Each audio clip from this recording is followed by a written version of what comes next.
Welcome to live chat. Remember to guard your privacy. Oh, cool. So we have a live chat if anyone wants to join in. And now I'll start the Facebook live. Sounds good. Live. So you're welcome to say hello, give a thumbs up. Tisha. And shall I share with you? On Facebook? Are we friends? I don't have Facebook. Tisha B'Av. Evening. I should write evening, right? Evening. 5780-2020. We might be visited by... Oh, someone's online. Hello, whoever you are. Send us a hello down below. Oh, you're not allowed to say hello. What can we say? Goodbye. So I'm Carl. Easy, fast. They're not there anymore. What is it? What are we doing? We're doing Eicha background, because I'd like to know more about the Eicha. Do you know anything about the Eicha background? Not much. Lamentations. Do you know who wrote it? Jeremiah. I read that just before. So did I. I read that today. Eicha background, Eicha midrash. What else? The soul of Jerusalem.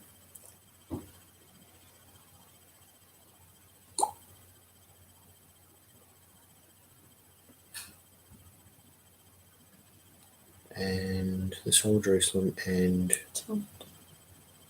Talmud. Oh, do you want to have a look? Do you want to find Talmud Gittin? 56. Now, before I start,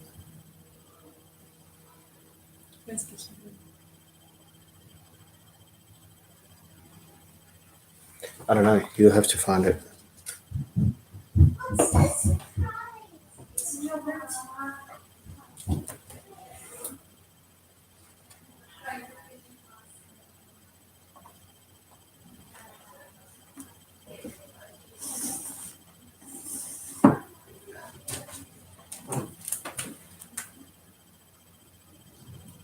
What if you guessing 1 or 2? It was 56, so it's probably 2. Okay.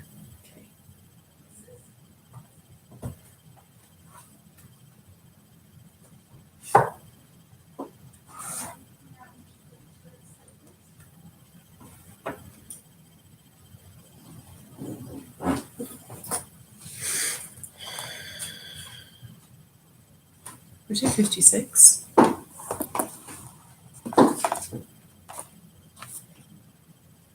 56 too? 56B, right. The back side of the page.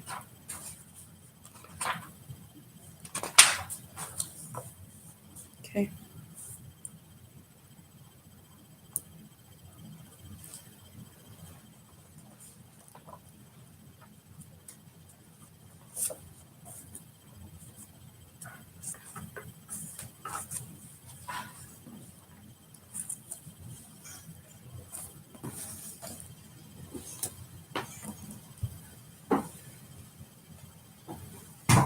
Another person. Unbelievable. Wow. I'm just going to send her the picture.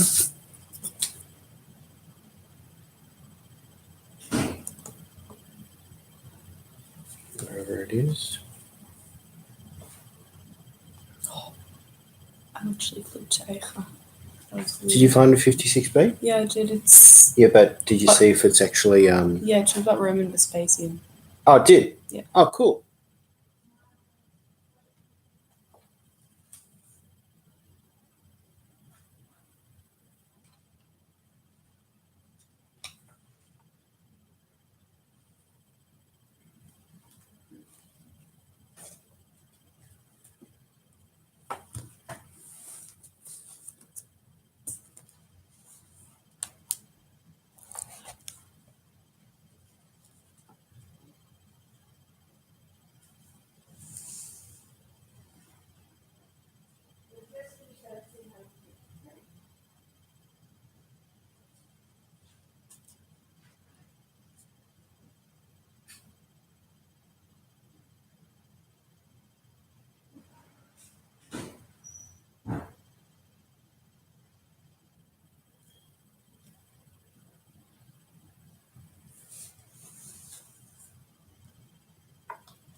Bless you.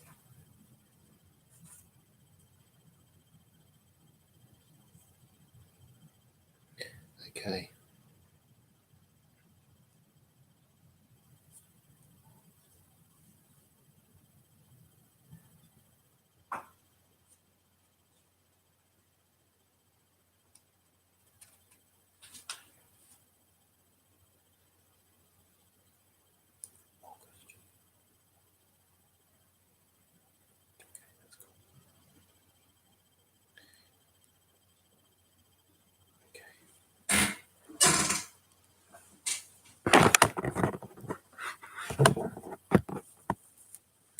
All right. Which way should it be? Okay. Whoa. Oh, good. Okay.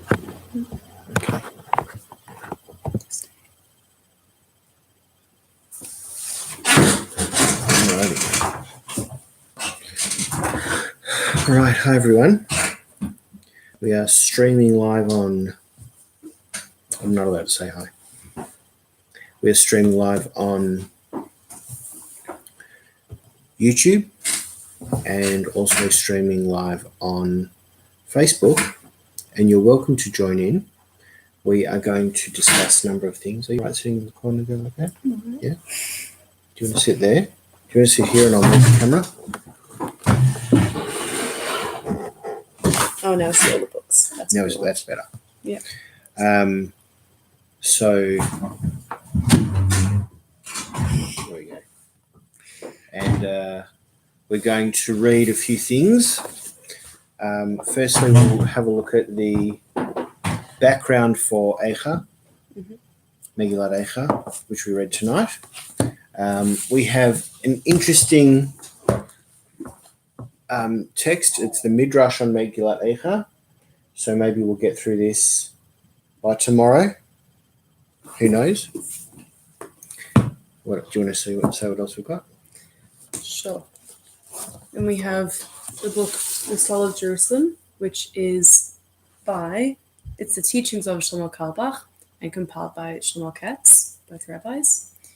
And that's about the 3 weeks and Tisha B'Av. And Tisha B'Av itself. And Tractate Gittin, which talks about Titus and when he died, also and known he as took Titus. and when he destroyed the Beit HaMikdash, pretty much. Right. I'm pretty sure. So what should we start with?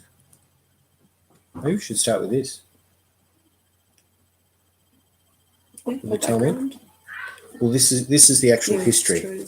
Let's go with the actual history of one of the aspects of Tisha B'Av, because a number of things happened on Tisha B'Av, right? Starting with the Spies. The Spies. When I actually thought when the it Jews wasn't the first Egel. believed. Was the Egel Zahav on? I don't think so. It was definitely the Spies. Is well known to have been on Tisha B'Av. Yeah. Actually, the Spies are on the 8th of Av, and then when they believed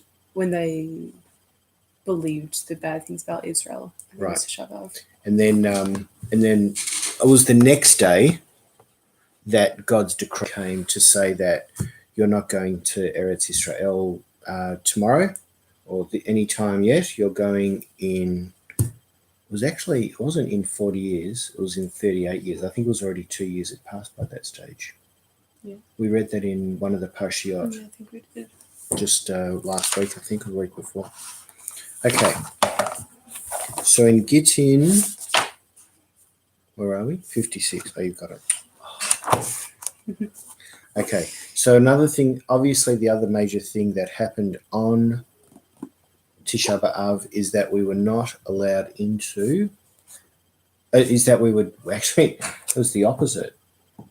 Actually, it's the same thing, right? What? In the first case, we were not allowed into Eretz Israel. And in the second and third time, we had the destruction of the Beit HaMikdash, and we were not allowed, we were kicked out of Yerushalayim, out of Israel as well. Yeah. And then there was also the Spanish Inquisition in 1492 that one of the decrees was on Tisha B'Av of either leaving or die. Yep. Then there was the two world wars. I think both started on this day. Is that true? Mm. Gosh. Okay. So it's on 56b. Do you know where on 56b? That's just here. about Vespasian, but it's not really Tisha. Well, we can read a bit about that.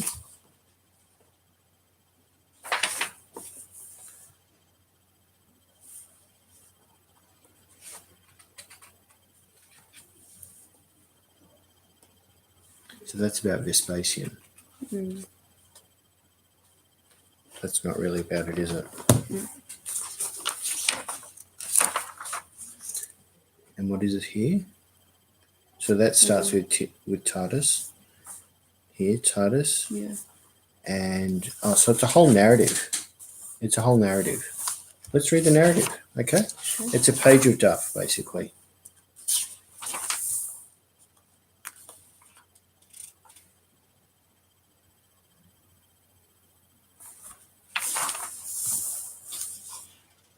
Oh, so this is all very interesting. Should we read this? Mm. Oh, it's just the Emperor story. I think so. All right, let's start. So we're starting on 55b. And anyone who wants to join in, you're welcome to get out your Megillat Gittin, right? All right.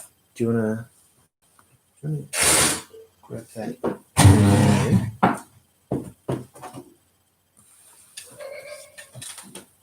Yeah. Okay. All right, go for it. Watch the ball, yeah? Yeah. Should we just do we'll just do the English? Yeah. Now, if during the period in which people were being slain as a result of the war, there was not a sikrikon in Judah, how can the Mishnah say that after the period in which people were slain as a result of the war, there is a sikrikon in Judah? What is a sikrikon?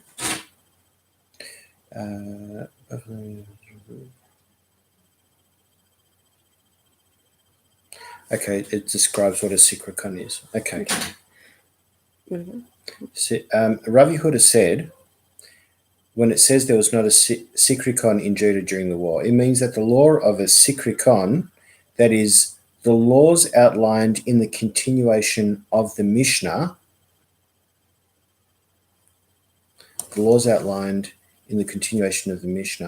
was not applied in Judah during the war.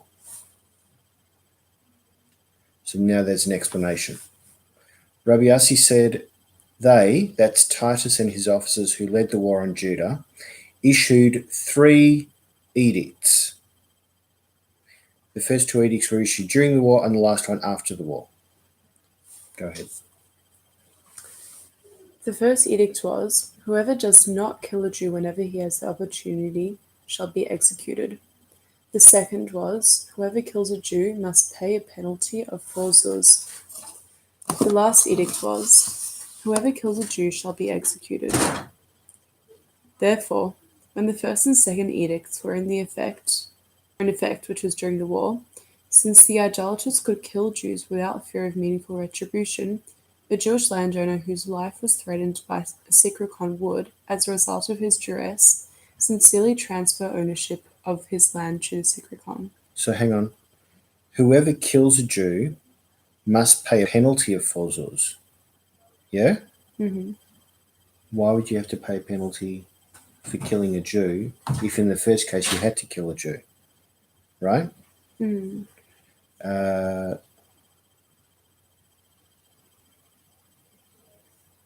I see.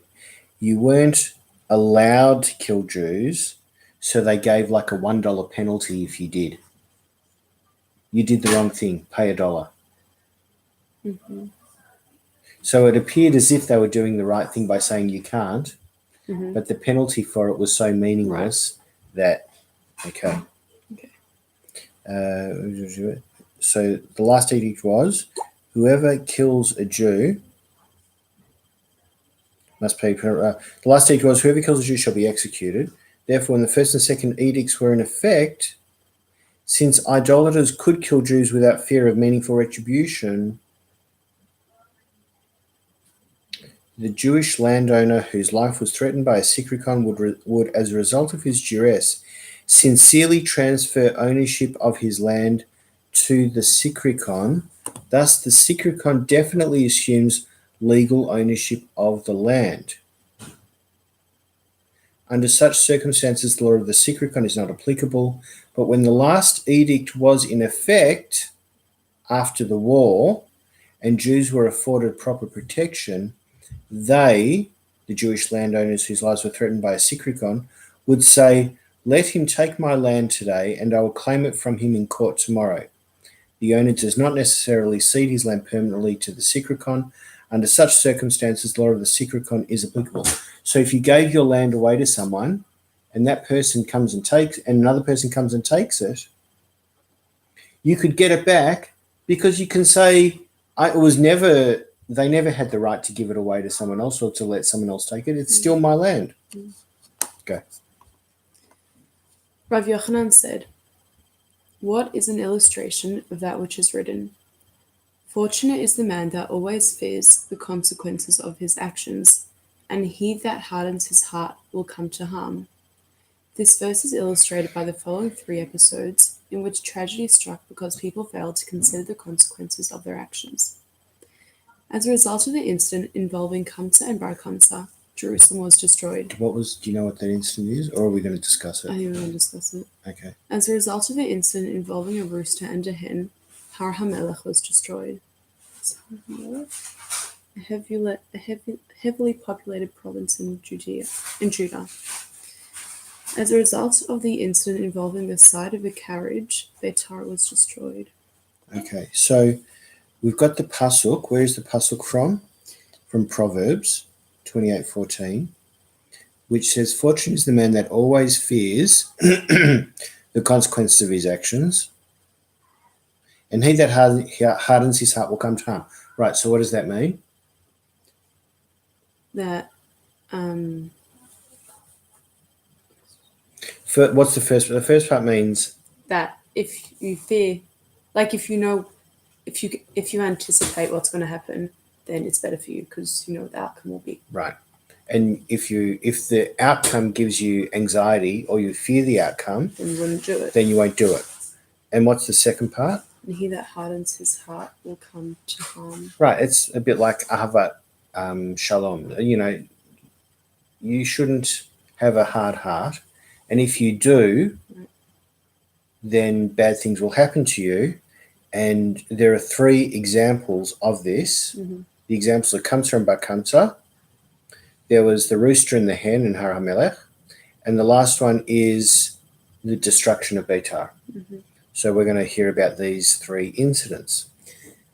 Okay, so the first one, as a result of the incident involving Kamsa and Bar Kamsa, Jerusalem was destroyed. A certain man who had a friend named Kamsa and an enemy named Bar Kamsa made a banquet. So the friend was Kamsa. Okay, enemy was Bar Kamsa. He told his attendant, "Go and bring Kamsa to join me at the banquet," which was his friend. The attendant went and mistakenly brought him Bar Kamsa. He didn't bring him the right person. Yeah.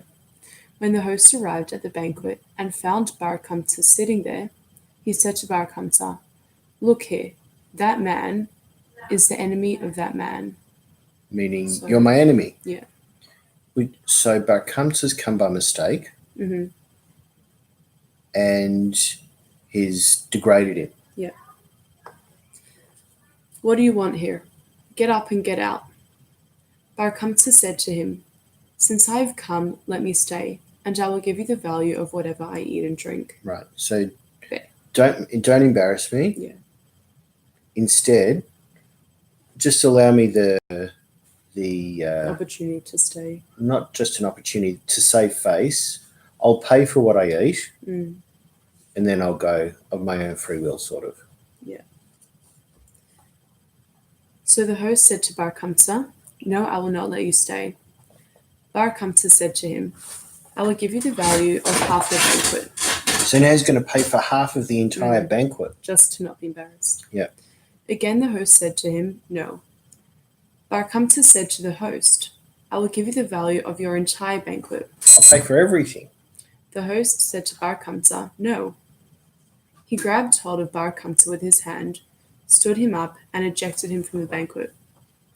Bar Kamsa said to himself, "Since the rabbis were seated at the banquet and did not rebuke him for the way he treated me, it is evident that what he did was acceptable to them. Right. I will go and spread slander against the rabbi in the royal palace." So he went and told Caesar, "The Jews have rebelled against you." Caesar said to him, "Who said so?" Bar Kamsa said to Caesar, "Send them an animal as a sacrifice, and see whether they offer it in their temple." So what's it saying? So Bar Kamsa went to Caesar and said to him that they've gone against him, they've gone against Caesar, and Bar Kamsa said back to Caesar to send them an animal and basically see if they give it as a korban. Right. Which they wouldn't. Yeah. They wouldn't give a non.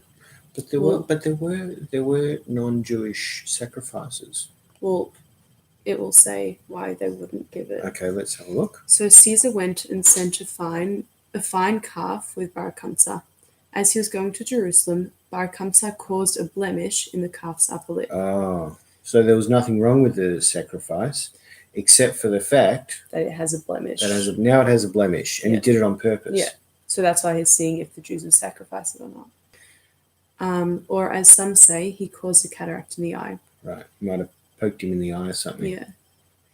Well, either way, he ensured that the blemish was in a place where it is considered a blemish for us, like for offering it in the temple. So you'd never know unless you are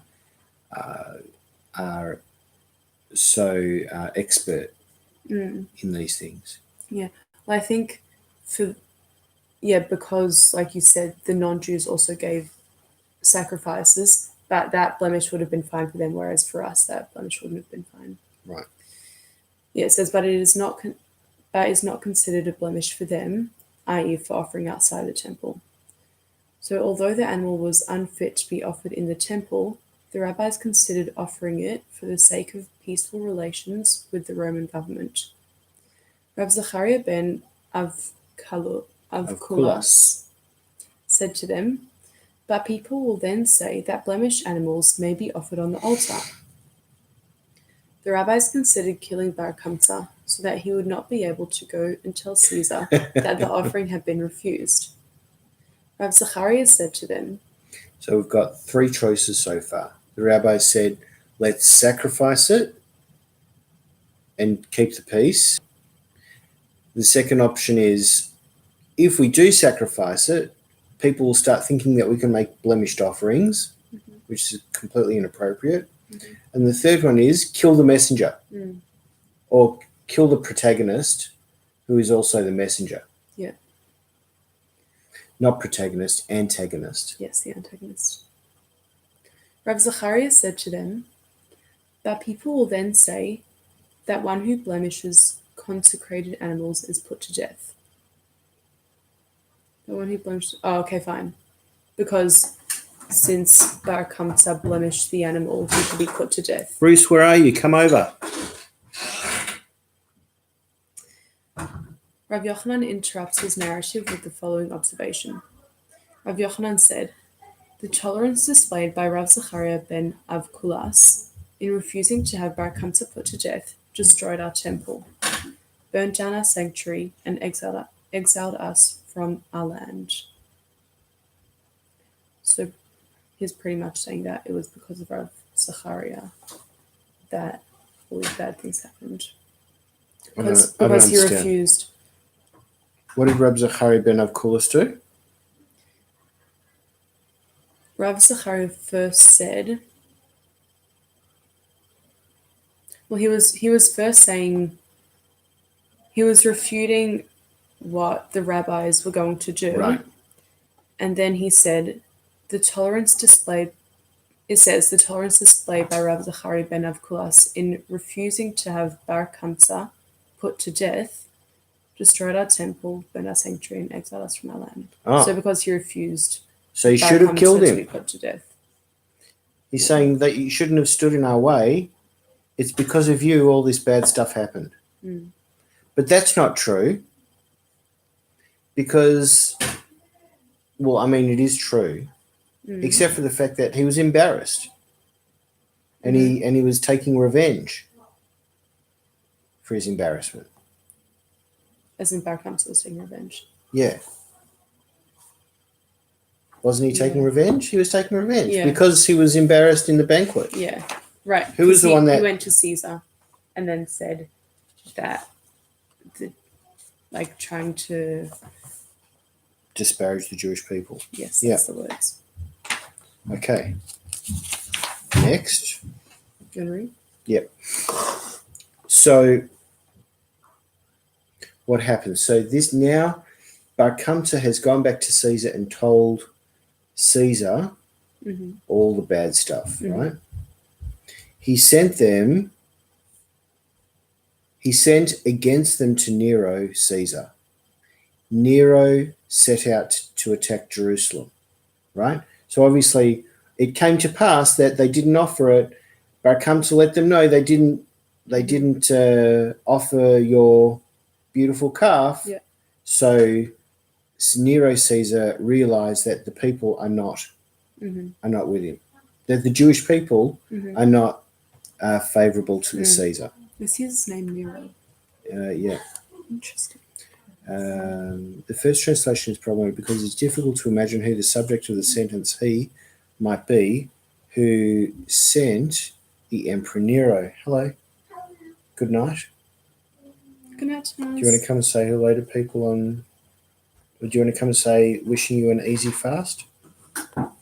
We've got YouTube. Yeah, come stand here. Come stand here. We've got YouTube and we've got Facebook live running. So say good night. Good night. And wave your hands. And say wishing you an easy fast. Wishing you an easy fast. Good girl. Good night. Good night. Good girl. Night, Thomas. Sweet dreams. Okay, so for this reason, the second translation seems more plausible. The meaning would then be that following Bar Kamsa's ploy with the animal and the rejection of the sacrifice by the temple authorities, he, Bar Kamsa, sent a report of the rejection to Nero in Rome. This report convinced Nero that a rebellion was afoot and he set out toward Jerusalem, right? Either way, the Romans got angry about something to do with this issue. So Nero was coming to Jerusalem. As he approached, and it might not be Nero himself, it might be just one of the generals, he shot an arrow towards the east and it fell in Jerusalem. He shot one towards the west and it fell in Jerusalem. He shot an arrow towards each of the four directions of the compass, and each one fell in Jerusalem. So this was supposed to be some sort of divine message, right? Then he asked a young boy, tell me your verse, meaning tell me something that you're studying at the moment. And the boy said, I will take my revenge against Edom through the agency of my people Israel. What does that mean? God will ultimately punish Edom for its treatment of the Jewish nation through the agency of his people. So in the first place, you've got the Romans who are upset and they're through their divine kind of machinations, they realize that they kind of, it appears like they should attack Jerusalem, right?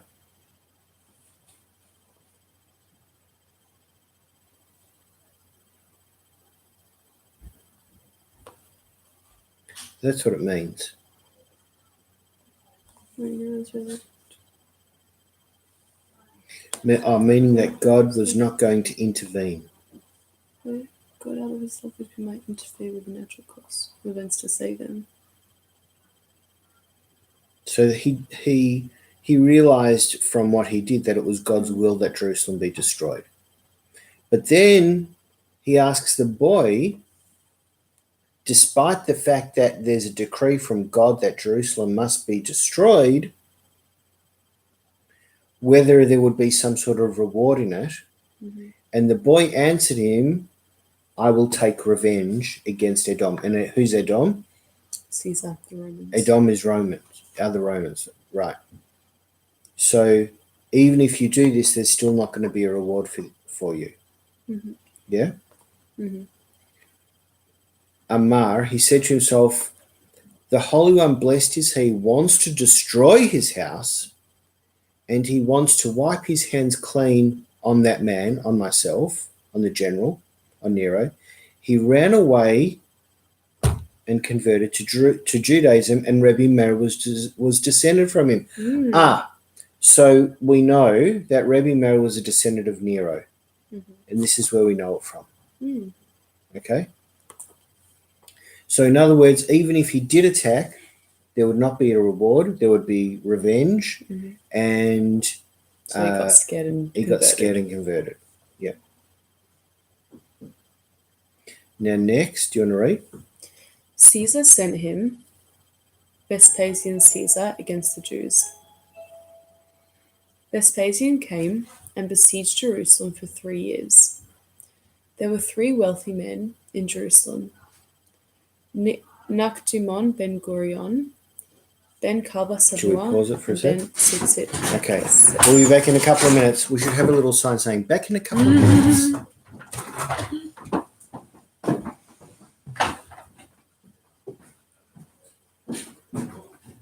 G'day, mate. How are you?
We're back.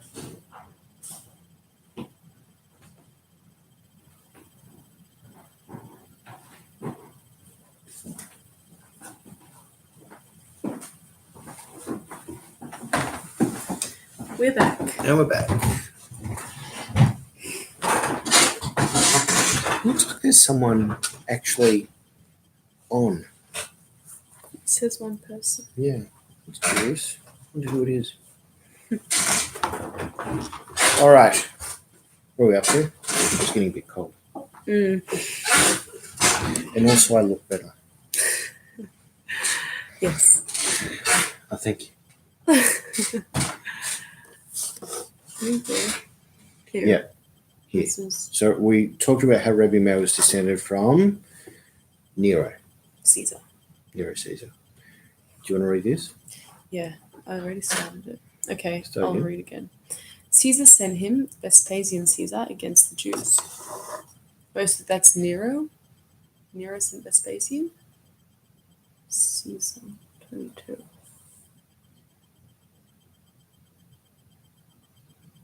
Mhm. Okay.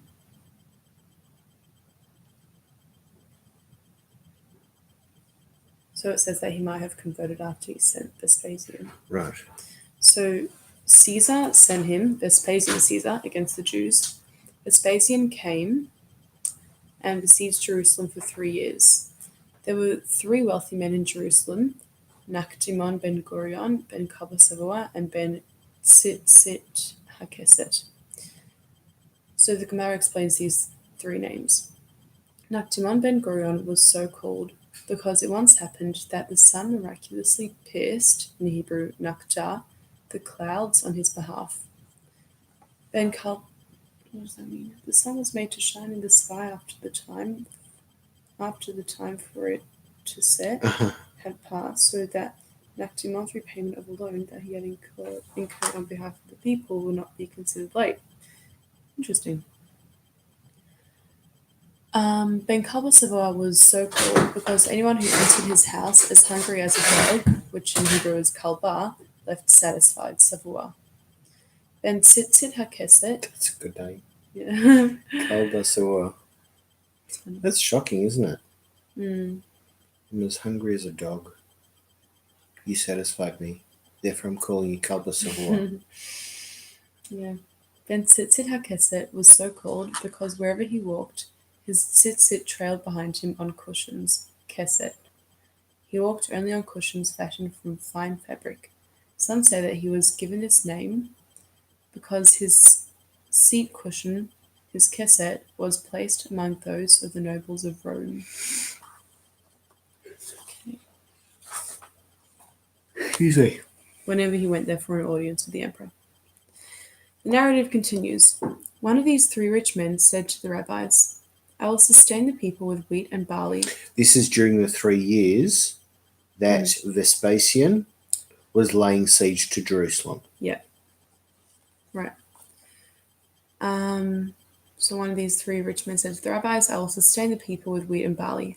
And another one said to the rabbis, I will supply them with wine, salt, and oil.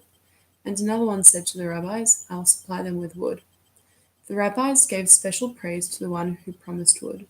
His pledge was the most generous inasmuch as wood is required in greater quantity than other staples, as borne out by the following.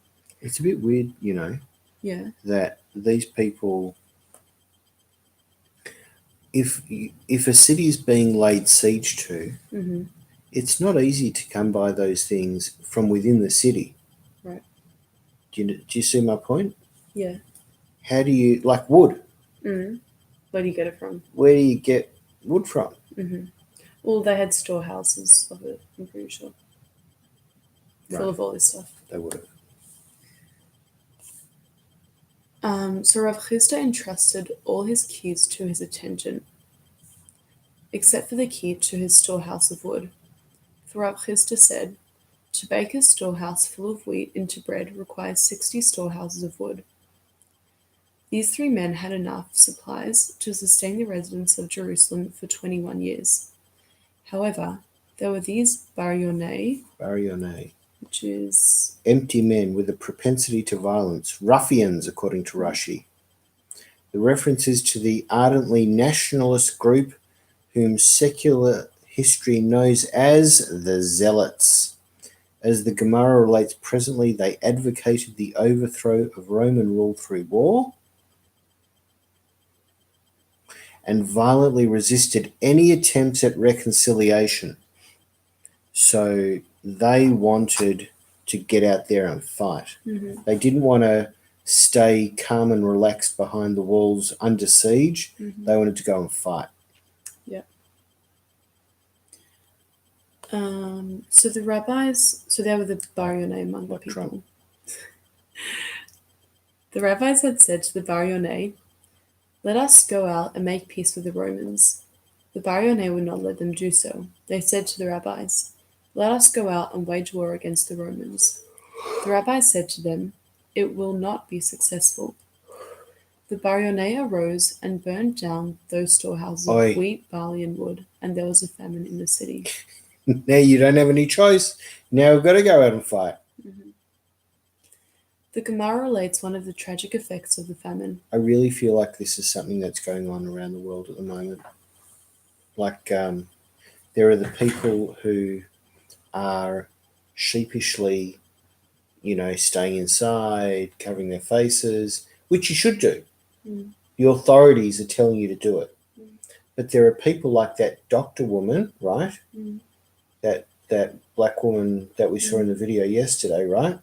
And she said, what did she say? That you have to stand up and say, there are things that are actually correct, and we have to be able to say that they're correct and not let people out there tell us that they're not, when I know it is. I feel like there's something in there about that. Because remember, the Romans are going to destroy, we know now, in hindsight, the Romans are going to destroy the city. The rabbis said you won't win. Right? Right. But why are the rabbis saying you won't win? Is it because they already knew that we weren't going to win anyway? Or maybe they thought the Romans were too strong. That's And maybe possibly true. the Zealots were a small percentage of the Jews. Or maybe they were just being appeasing. Like, we don't want to fight with any authority. We're happy to live under your rule. We just want to carry on our life. Yeah. Let's go. So the Gemara relates one of the tragic effects of the famine. Marta, the daughter of... So there's a famine because the Bar Yoneh burnt down the storehouses. storehouses. Yeah. So Marta, the daughter of Titus, was the wealthiest woman in Jerusalem. She sent out her agent, saying to him, "Go and bring me some bread made of fine flour." By the time he went, the bread made of fine flour had been sold. He went back to Marta and told her, "There is no more bread made of fine flour, but there is white bread." She said to him, "Go and bring me some white bread." By the time he went, the white bread had been sold. He went back to Marta and told her, "There is no more white bread, but there is coarse bread." She said to him, "Go and bring me some coarse bread." Just go and bring some bread. By the time he went, the coarse bread had been sold. He went back to Marta and told her, "There is no more coarse bread, but there is barley flour." She said to him, "Go and bring me some barley flour." Just go and bring me anything. By the time he went, the barley flour had been sold. Oh, I knew that was coming. Really? Although she was not wearing her shoes, she said, "I will go out and see whether I can find anything to eat." It's not a very good agent. Some animal dung stuck to her foot. She became nauseated and died. Maybe she had a very sensitive disposition. Rabban Yochanan ben Zakkai recited the following verse about her. "The delicate and pampered woman amongst you, who never ventured to set the sole of her foot upon the ground." Okay. An alternative version of the cause of Marta's death. Some say she ate the dried figs of Rav Tzadok, became nauseated, and died. The reference to Rav Tzadok is explained. For Rav Tzadok fasted for 40 years, so that Jerusalem should not be destroyed. He was so thin that when he ate anything, it could be seen from the outside going down his throat. When he nourished himself after concluding his fasts, Since he was not able to consume solids, they brought him dried figs. He would suck out their moisture and then discard them. As Martha was dying, she took out all her That's gold. funny. Yeah, Sucking out the moisture of dried figs. Have you ever had a dried fig? yeah, There's not much moisture in it. there isn't. Maybe. Well, there's always the little bits, and Yeah. but yeah, it's true.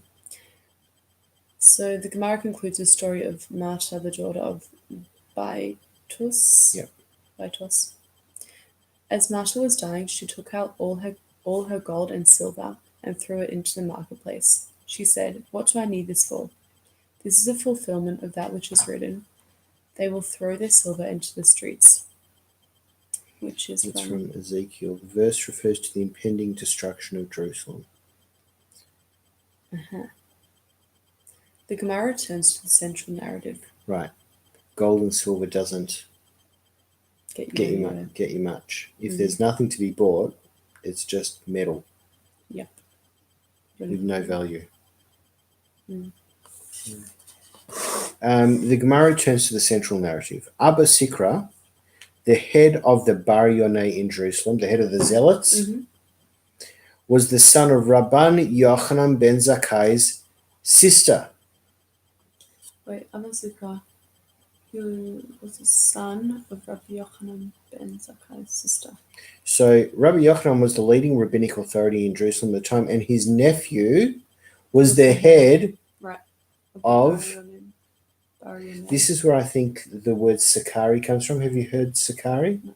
There was a television movie or something, Mhm. or a series called the Sakari, Mhm. and I think it comes from this Abba Sikra, the Zealots. Why was the Sakari zealots? Yeah, and they were supposed to be like a secret sort of movement. Oh, Sakari, secret. Oh. Rabban Yochanan ben Zakkai sent the following message to him: "Come to me in secret." That he sent that message to his nephew. Abba Sikra came. Rabbi Yochanan ben Zakkai said to him, "How long are you going to act in this way as a zealot and kill everyone through starvation?" Abba Sikra said to him, "What can I do? What can I do? If I say anything to the Bar Yoneh, they will kill me." Mhm. So basically, he's scared of his own. Yeah. Which is it's a common problem with political leaders, like especially now, like in America, the Democrat Party, they are very much left leaning at the moment because there's a lot of people pushing that agenda, even though for the most part the majority of Democrats don't go in for all of that far left Antifa sort of rubbish. He has to side with it because they're pushing the agenda. Yeah, otherwise they're out of leadership. Yeah. And God forbid anyone who stands up about it. And it probably goes for the other side too. Come to Rabbi Yochanan ben Zakkai said to him, "How long are you going to act in this way and kill everyone through starvation?" Abba Sikra, the head of the Zealot, said to him, "What can I do? If I say anything to the Bar Yoneh, they will kill me." That's from his own people. Rabbi Yochanan ben Zakkai said to him, "Find a way for me to get out of the city." You've heard this story. "Find a way for me to get out of the city. Perhaps there will be a small measure of salvation." So Rabbi Yochanan ben Zakkai, the head of the leading rabbi, wants to get out of Yerushalayim, and he's asking his nephew, the head of the Zealots, for help to get out, right? Abba Sikra said to him, "Make yourself out to be sick and let everyone come and ask about you." What does that mean? Like you were dying, right? "Then take something that smells bad, lay it down next to you in your bed so that people will say, 'He's dead because he stinks.' Then let your students enter and take hold of your bed to carry it out, and do not let anyone else enter and carry your bed, so that they will not detect that you are unexpectedly light." Mm-hmm. Did you know about this? Have you heard about this? Mm. For the Baryonai know, meaning everyone knows anyway, that a living person feels lighter than a corpse. Mm-hmm. There's supposed to be something about a neshama making the body lighter. Yeah. Interesting. I can't tell you whether it's actually been tested Mm. of a person's weight before they die versus after they die, Mm-hmm. but the neshama is supposed to make it lighter. A living being automatically tends to balance its weight, making it easier to carry. A corpse or an inanimate object with the same weight is harder to carry, hence the expression dead weight. Mm. Avid Hachi Rabban Yochanan ben Zakkai did as he was advised. Rebbe Eliezer entered and took hold of his bed on one side and Rebbe Yeshua on the other side. They carried the bed to the gate of the city. When they reached the gate, the Baryonei, who were guarding the gate, Why were they going? Okay. wanted to stab Rabban Yochanan ben Zakkai with spears to make sure he was really dead. Mm. Abba Sikra said to them, "Shall the Romans say the Jews stabbed their rabbi?" He was pleading with. It's unbelievable that he's pleading with his own people. Mm. The Baryonai wanted to shove Rabban Yochanan ben Zakkai to see whether he would cry out. Abba Sikra said to them, "Shall they say the Jews shoved their rabbi?" The Baryonai finally opened the gate for him. He was carried out.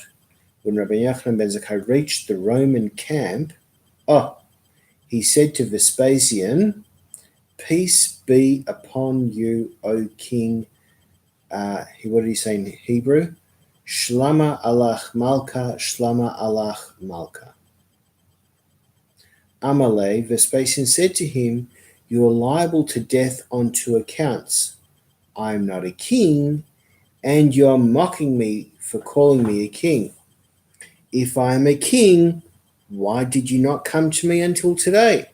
Rabbi Yochanan ben Zakkai said to him, to that which you say, "I'm not a king." The truth is that you are destined to be a king. So that's one way of making up for it. Mm. Because if you are not destined to be a king, Jerusalem would not have been delivered into your hand. Because it's written, where is it written? It's written in Isaiah, "And Lebanon shall fall to a mighty one." What word is that? Adir. Adir, mighty one, is none other than a king. And it also says elsewhere, "And their mighty one shall be one of them." Again, mighty one. And the term Lebanon means nothing other than the temple, I suppose, because of the cedars of Lebanon, because it used the timber. And it says elsewhere, "the fine mountain and the Lebanon." Mm. Har Tov Hazeh V'Halevanon. Udeka Amrat. Do you want to read this? Yeah. And to that which you asked me, if I am a king, why did you not come to me until today? The answer is, the Baryonai among us do not let us leave the city. Vespasian said, Right, he said they wouldn't let me out. Vespasian said to Rabban Yochanan ben Zakkai, if there was a keg of honey and a dangerous snake was pursuing it, would one not break the keg because of the snake, i.e. so that the snake will go away? What does that mean? Likewise. Likewise, you should have destroyed the walls of your city so that the Baryonai could be driven out. Rabban Yochanan ben Zakkai was silent. So it's your own fault. That you were locked up by them because you could have destroyed the walls. Yeah. Maybe the Baryonai was strong. Or maybe they're only guarding one way out of the city. There are other ways you could have gotten out.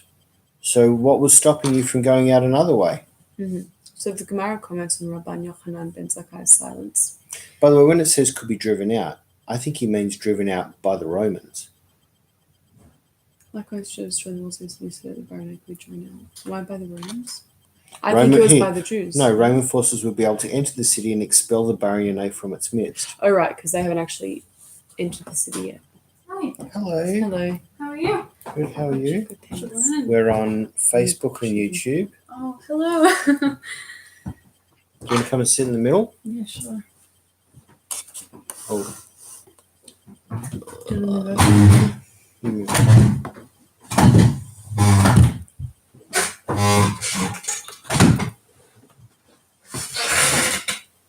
okay. Okay.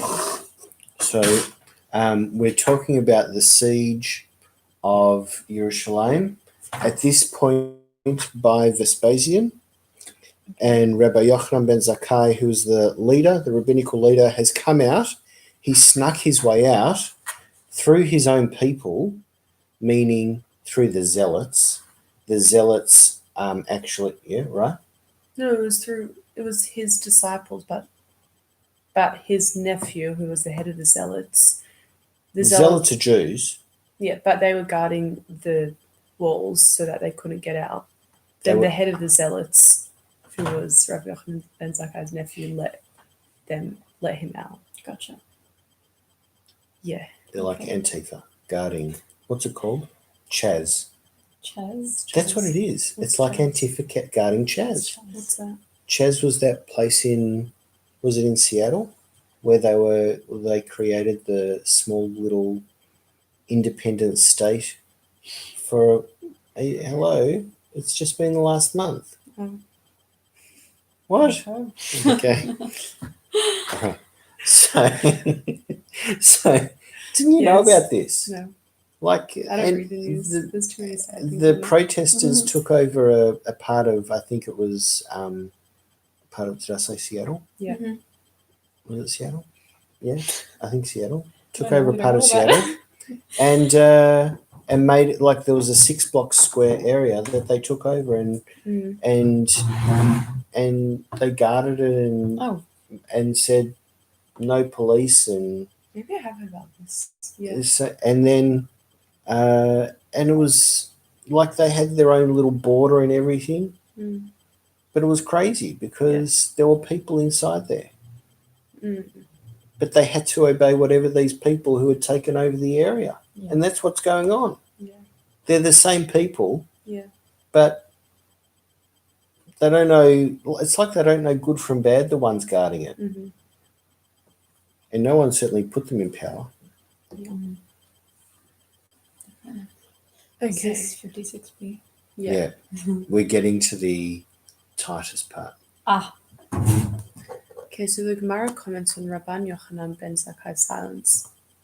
Rav Yosef, or as some say Rabbi Akiva, recited the following verse about Rabban Yochanan ben Zakkai. He, meaning God, turns wise men backwards and makes their thinking foolish. Which is from Isaiah. Rabban Yochanan ben Zakkai should have answered Vespasian, if a dangerous snake were in pursuit of a keg of honey, we would take tongs, grab hold of the snake, and kill it. We would leave the keg intact. To Vespasian's argument that they should have. Who is the snake? What snake? Is the snake? They're using a metaphor. So Vespasian is saying to them Mhm. that you should have found a way to get out of the city Mhm. and come and see us. Yeah. How could it be that you're just okay? Yes, we're laying siege to you, but we need to have there's a word for it. There's a word when you have a parley. Okay. We need to have a parley. Yeah. We need to have a sit down and chat, Mm. right? The Baronnet is the snake. Because they're the ones that should. Well, Vespasian's saying that you should have destroyed them. Right. I think. So, to Vespasian's argument that they should have destroyed the city walls so that the Baronnet could be expelled, Rabban Yochanan ben Zakkai should have responded that they were waiting for an opportunity to drive out the Baronnet without having to destroy the city. Right. Okay. So he could have answered them, I take your point, except we were waiting for a better situation to develop, so I could come out and see you. Right. And we wouldn't have had to have destroyed anything. Mm-hmm. Okay. Should we let Tony do the read? Tell? I'm also reading the non-bold. Yeah, whatever you want. Okay. In the meantime, a messenger for Vespasian arrived from Rome. He said to Vespasian, "Arise, for Caesar has died." Sorry, hold on, stop. Yeah. A messenger for Vespasian arrived. So Nero, Mhm. we assume, Mhm. has sent a message to Vespasian, who's the general at this point in time, Yeah. who's laying siege to Jerusalem. Okay. Okay? He said to Vespasian, "Arise, for Caesar has died, and the dignitaries of Rome said that they have decided to appoint you as the leader." Ah, you're the So new now he is Caesar. the king. Mhm. Vespasian was wearing only one of his shoes at the time. He attempted to put on the This is other interesting, shoe. by the way. Caesar has died Mhm. could be metaphorical language by saying, because we know that Nero Caesar, what did he do? He converted, and Rabbi Meir was one of his descendants. Right. So when they say died, it's slightly unlikely. Mm. The greater likelihood is that he'd converted and left. Is it Right. actually met? Cum demitle Caesar. Says he died. Maybe. Still. He attempted to put on the other shoe, but it would not So go he was on. wearing shoes. He was wearing only one shoe at the time, but he attempted to put on the other shoe, but it wouldn't go on. He then attempted to take the other shoe off, but it would not come off. He asked Rabbi Yochanan ben Zakkai, "What is this?" Don't you love this? He's asking the Jewish Yeah. rabbi who's sitting in front of him, who he's laying siege to, help me out. Yeah. I don't understand the significance. Rabbi Yochanan ben Zakkai answered him, "Do not be perturbed. Your shoes do not fit because you received good tidings. The joy of hearing good news makes a person's body swell, as it is written, 'Good tidings fatten the bones.'" Where is that? Over Proverbs. here. No, where is it written? Oh, In Proverbs. Okay. yeah. Well, that's interesting. I suppose maybe that kind of euphoric effect might do something like that. Yeah, maybe. So what is your remedy? Let a man whom you dislike come and pass in front of you. This will cause the swelling to subside, as it is written, "A broken spirit dries the bones." Right. It's So do also you from understand that? Proverbs. Yeah. When your high spirits are broken by seeing this person, your feet will return to their normal size. Vespasian did this, and his shoe went on. Vespasian then said to Rabbi Yochanan ben Zakkai, "And since you are so wise, why did you not come to me until today?" Why is he asking this question? Why didn't he already asked him back here? He already asked him earlier. He asked. Yeah. He said, if I'm I'm the a king. king, why didn't you come to me until today? Okay. All right. So Right. different Right. scenarios, Mhm. different circumstances. Rabbi Yochanan ben Zakkai said to Vespasian, "And did I not answer you this question before?" Vespasian said to him, "I also answered you." Vespasian said to him, "I am going back to Rome, and I will send another man to take my place. So ask me now for some." And who will that be? Hang on. Vespasian Obviously, answered who's that going to him. be? Vespasian said, "I'll go back to him, and I'll send another man Who's gonna to be- take Titus. mine." Oh, right. This is It has to the be story, Titus. Yeah. So ask me now for something I can give you. Rabbi Yochanan ben Zakkai said to him, "Give me the town of Yavna and its sages, the family of Rabban Gamliel." So what's he doing? He's asking not for Jerusalem, but just for Yavna. So, but what's he doing? Why is he doing that? So he can slowly conquer. No, to just have a No, why is Rabbi center. Yochanan? Why is Rabbi Yochanan asking? He could have anything he wanted. Why didn't he say leave Jerusalem alone? Okay. Because that would have been too big of a thing, and they wouldn't have gotten that Probably. Is it? And so why did he there ask for these something things? specific about location? to keep a central Jewish area like of learning. Yeah, to keep learning going, Mhm. so they won't lose Torah. So The family of Rabban Gamliel. And doctors to cure Rabbi Tzadok. What's this? He'd fasted for 40 years in an attempt to avert the destruction of the temple. His intestines had shrunk to such a degree that he was unable to digest solid food, which we'd read about on the previous page. Yeah. It's going to go turn the heating on. Okay.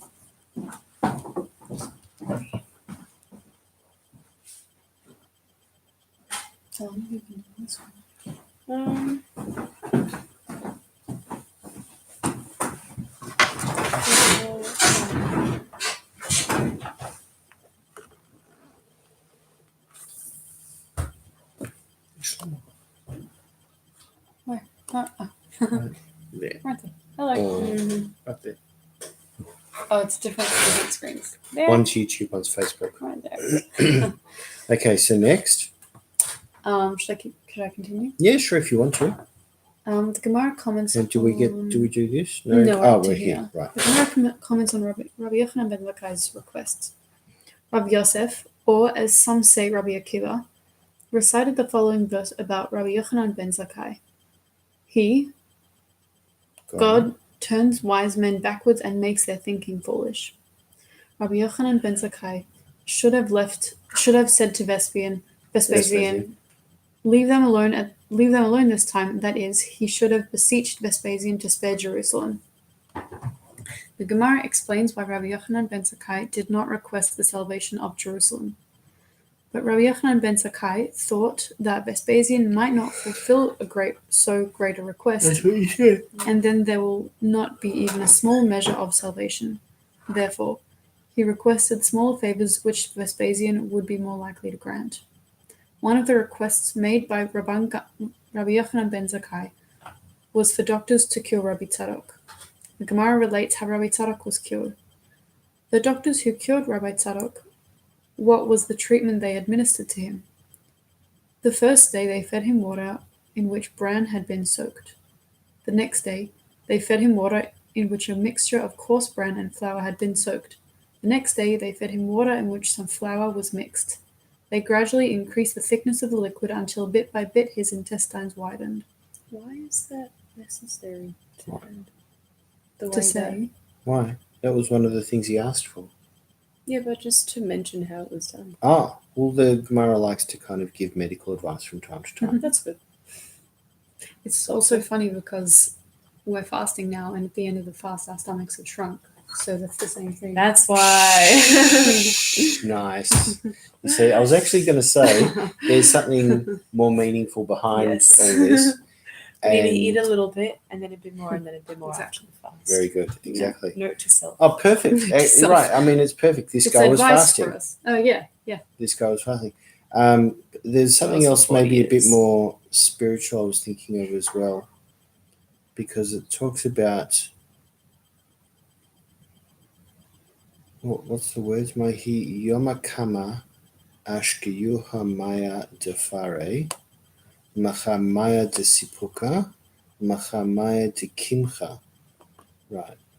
Ad de ravach me'e porta porta.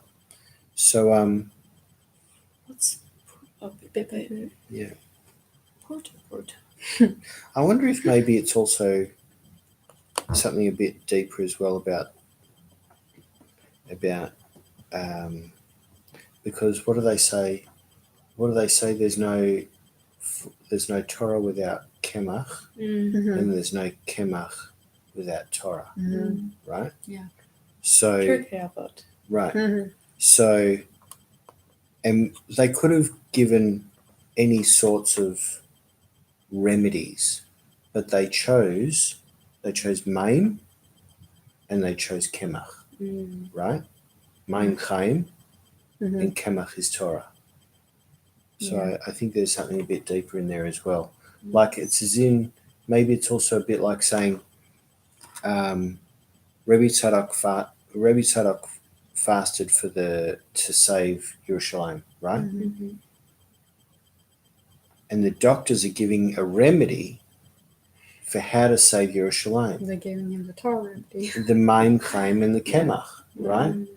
So maybe this is also a way of saying here's the remedy for how you can bring the Jewish people back. Maybe. Because they're so bereft at the moment that it's like someone who, like Jerusalem is like someone who has fasted for all that time. Yeah. Yeah, And well, literally, because all the storehouses burnt down. Well, there's that, right? But also spiritually as well, they're so bereft. It's the spiritual side, and also the way that their conduct in their life also was not great as well. We know that, right? Mhm. We know that's one of the reasons why Yeah. there was the decree against them.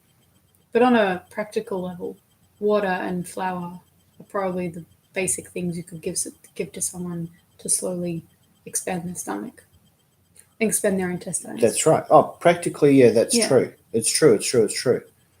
But if you want to know how to get back on the straight and narrow in your spiritual life, Mhm. if you've gone wayward, Mhm. what's the best thing you can do? Start learning a bit of Torah. Mm-hmm. A bit of the main chaim is maybe the easier stuff first, and the kemach is more kind of the schmaltzy sort of more decent stuff later on. Yeah. Mm-hmm. Very nice. Nice. The Gemara returns to the central narrative. Vespasian went to Rome and he sent Titus to take charge of the military campaign against Jerusalem. In this connection, Scripture states, "And he shall say, Where is their God, the rock in which they sought refuge?" That's from Deuteronomy 21. This is a reference to the evil Titus, who profaned and blasphemed the one above. What did he do? He seized a harlot in his hand and entered the chamber of the Holy of Holies. He spread out a Torah scroll and committed a sin upon it. Then he took a sword. Yeah, he had relations with a woman on top of a Torah scroll. Mm. In where? The Holy of The Holy of Holies. Holies. It got to him very, very quickly. Do you know what I mean? Like, Well, the last thing it says here. There's not so much to say in between. okay, Mm. sorry. Then he took a sword and slashed the parochet. A miracle occurred, and blood was seen bubbling out of the parochet. Oh, wow. Titus thought that he had killed himself, as it is stated. Your God's enemies roared in the midst of your meeting place. They established their signs as true signs. Titus interpreted the bleeding as a sign that he had killed God. The sages comment on God's restraint in the face of Titus's. So when it says unconscionable behavior. Titus thought that he had killed himself is a euphemism for killing God. Okay. That makes more sense. The sages comment on God's restraint in the face of Titus's unconscionable behavior. Abba Hanan says, Scripture states, "Who is like you, O strong one, God?" This is a reference to God's restrained posture at the time as follows: "Who is like you, strong and firm? For you hear the insult and blasphemy of that evil man Titus, and yet you remain silent?" In the academy of Rabbi Yishmael, it was taught. Scripture states, "Who is like you among the mighty ones, Hashem?" This is homiletically interpreted to mean, "Who is like you among the mute ones? In the face of Titus's blasphemy, you remain silent." Cool. All right. Sure. The narrative is resumed. What did Titus do next? He took the parochet and formed it into the shape of a wine carrier. Then he brought all the utensils of the temple and put them in it. He put them on a ship, intending to go and be praised for his triumph in his city. So you know, The Vatican well, no, in the Arch of Titus, on the Arch of Titus, Got the menorah. it's got the menorah, and but Laron. I'm sure there's also something where there are drapes. There Yeah. are. There are. So Yeah. that would be the parochet. Interesting. As it is said, "Then I saw wicked men who deserved to be buried, yet they came to destroy the temple, and then departed from that holy place. But eventually they will be forgotten in the city, Jerusalem, regarding that which they had indeed done in it." That's from Ecclesiastes. Kohelet? What's in what Yeah, is that's the Kohelet? Wait, where is? Just this quote. "Do not read this as it is written, buried, but rather read it as though it were written, gathered. Furthermore, do not read this as it is written, and they will be forgotten. Rather read it as though it were written, and they were praised." With these two changes, the verse can be interpreted. "Then I saw wicked men gathered together. They came to destroy the temple, and then departed from that holy place.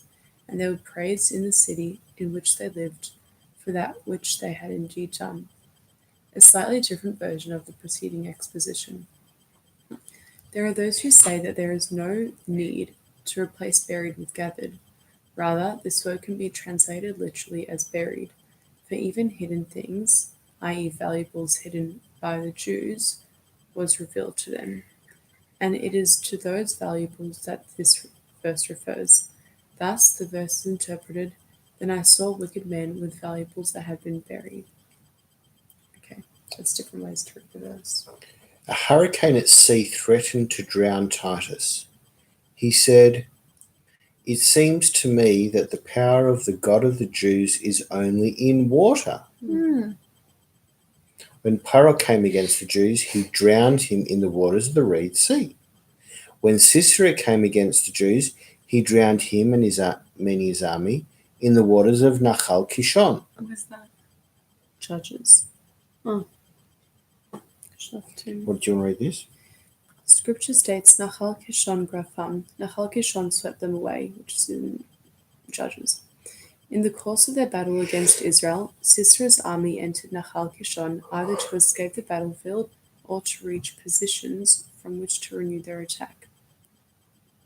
Their chariots became mired in the riverbed, and the riders were thrown off and swept away by the surging current of the river. Sisera himself, however, did not perish in this way. As Scripture relates, he fled from the battlefield and was killed by Yael, the wife of Heber the Kenite. Right. She was the one who stepped in the temple. Yep. Hmm. So Titus is saying all of God's power is through the sea. Paro was drowned. He drowned him in the waters of the Red Sea. Sisera came, he drowned him in the waters of Nahal Kishon. So now too he threatens to drown me in the waters of the Mediterranean. If he is truly powerful, let him come up on dry land and wage war with me there.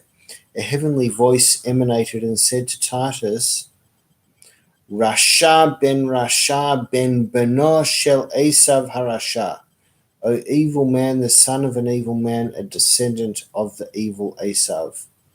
Birya kala yeshli be'olami vayatush shema. I have a puny creature in my world, and it is called a yatush, a gnat. I think Yatush in modern Hebrew is mosquito. Yeah. Amai kare la bria kala. Why did God call it a puny creature? Because it has an entrance through which food is received, but it does not have an outlet through which waste is excreted. Watch. Waste. That's how I got so big. There are like insects which like they go onto your skin and parts of your body and inside your body, and they become engorged and they swell up. You mean like not fleas? Not fleas. They're A little bit like a flea, but they're like things that attach to your skin and suck your blood and yeah, Mm. exactly. Yeah. Go up on dry land and fight this puny creature. When Titus ascended to dry land, a gnat came and entered his nose.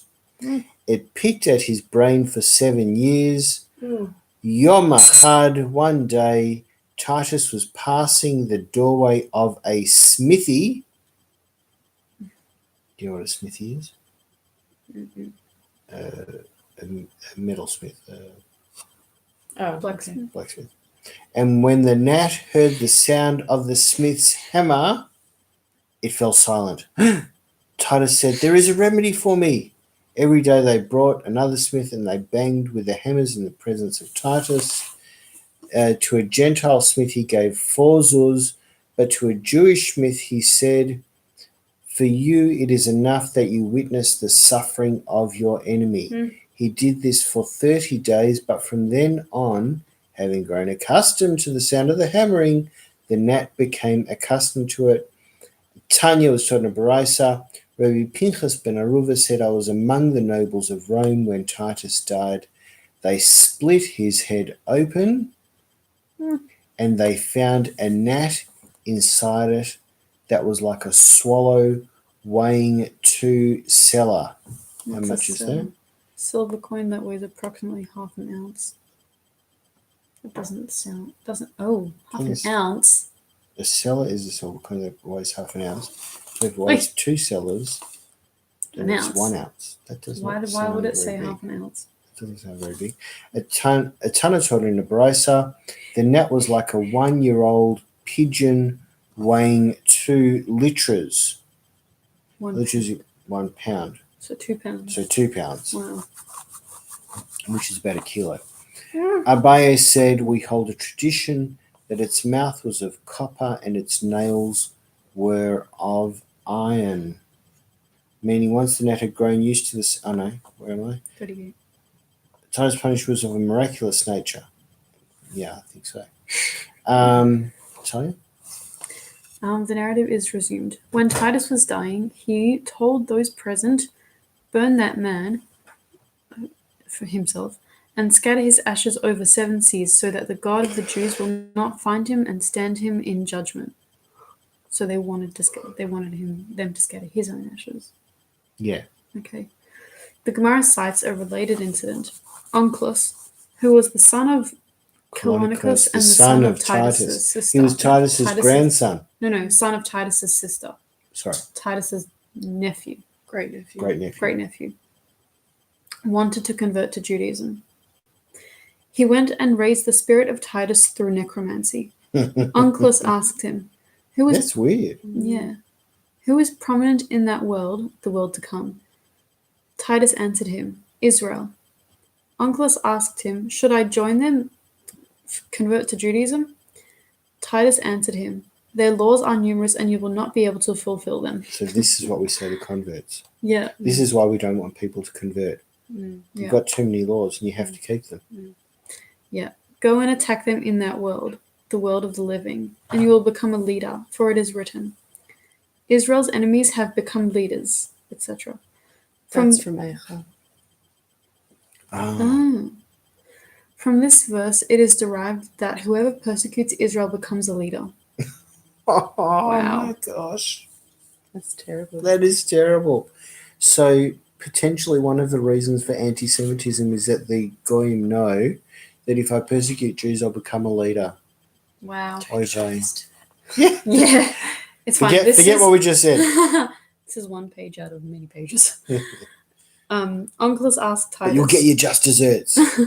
Onkelos asked Titus, what is that man's your punishment?" Titus answered him.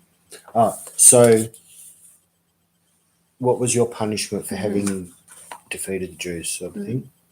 "He is punished with the very fate that he set for himself. Every day his ashes are gathered and he is judged. Then he is burned and his ashes are scattered over 7 seas." So every day you go through the same death. So that was his punishment, even though he wanted it. He thought he could escape it. Instead, that was his punishment. Yeah. Onkelos went and raised the spirit of Bilam through necromancy. Onkelos asked him, "Who is prominent in that world, the world to come?" Bilam answered him, "Israel." Onkelos asked him, "Should I join them, convert to Judaism?"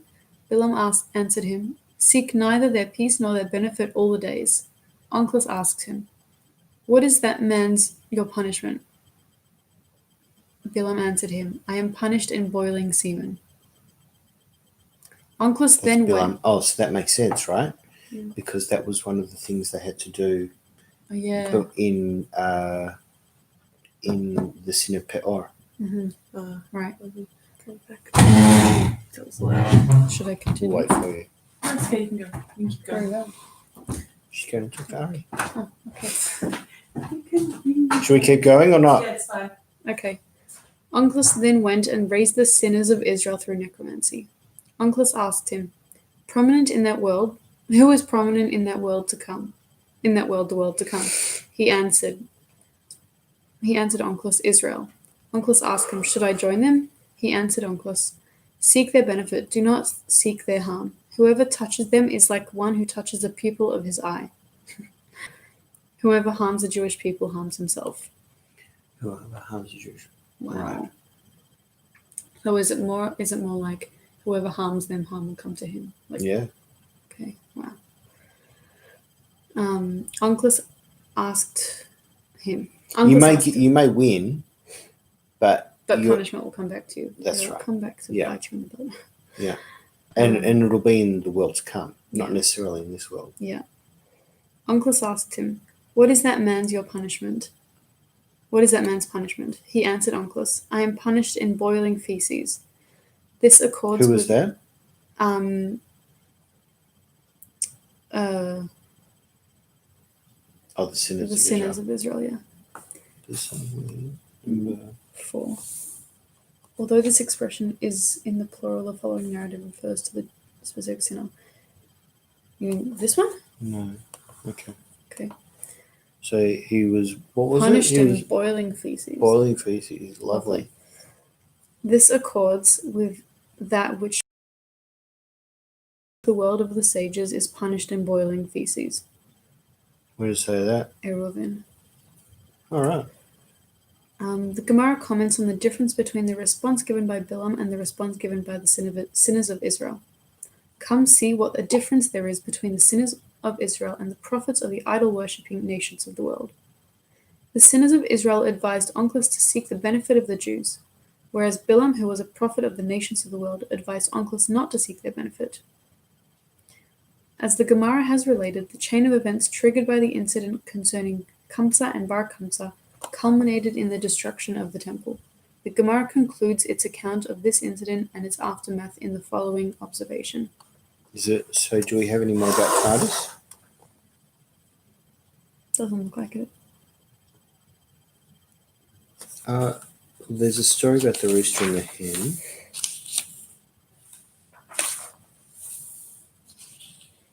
Okay.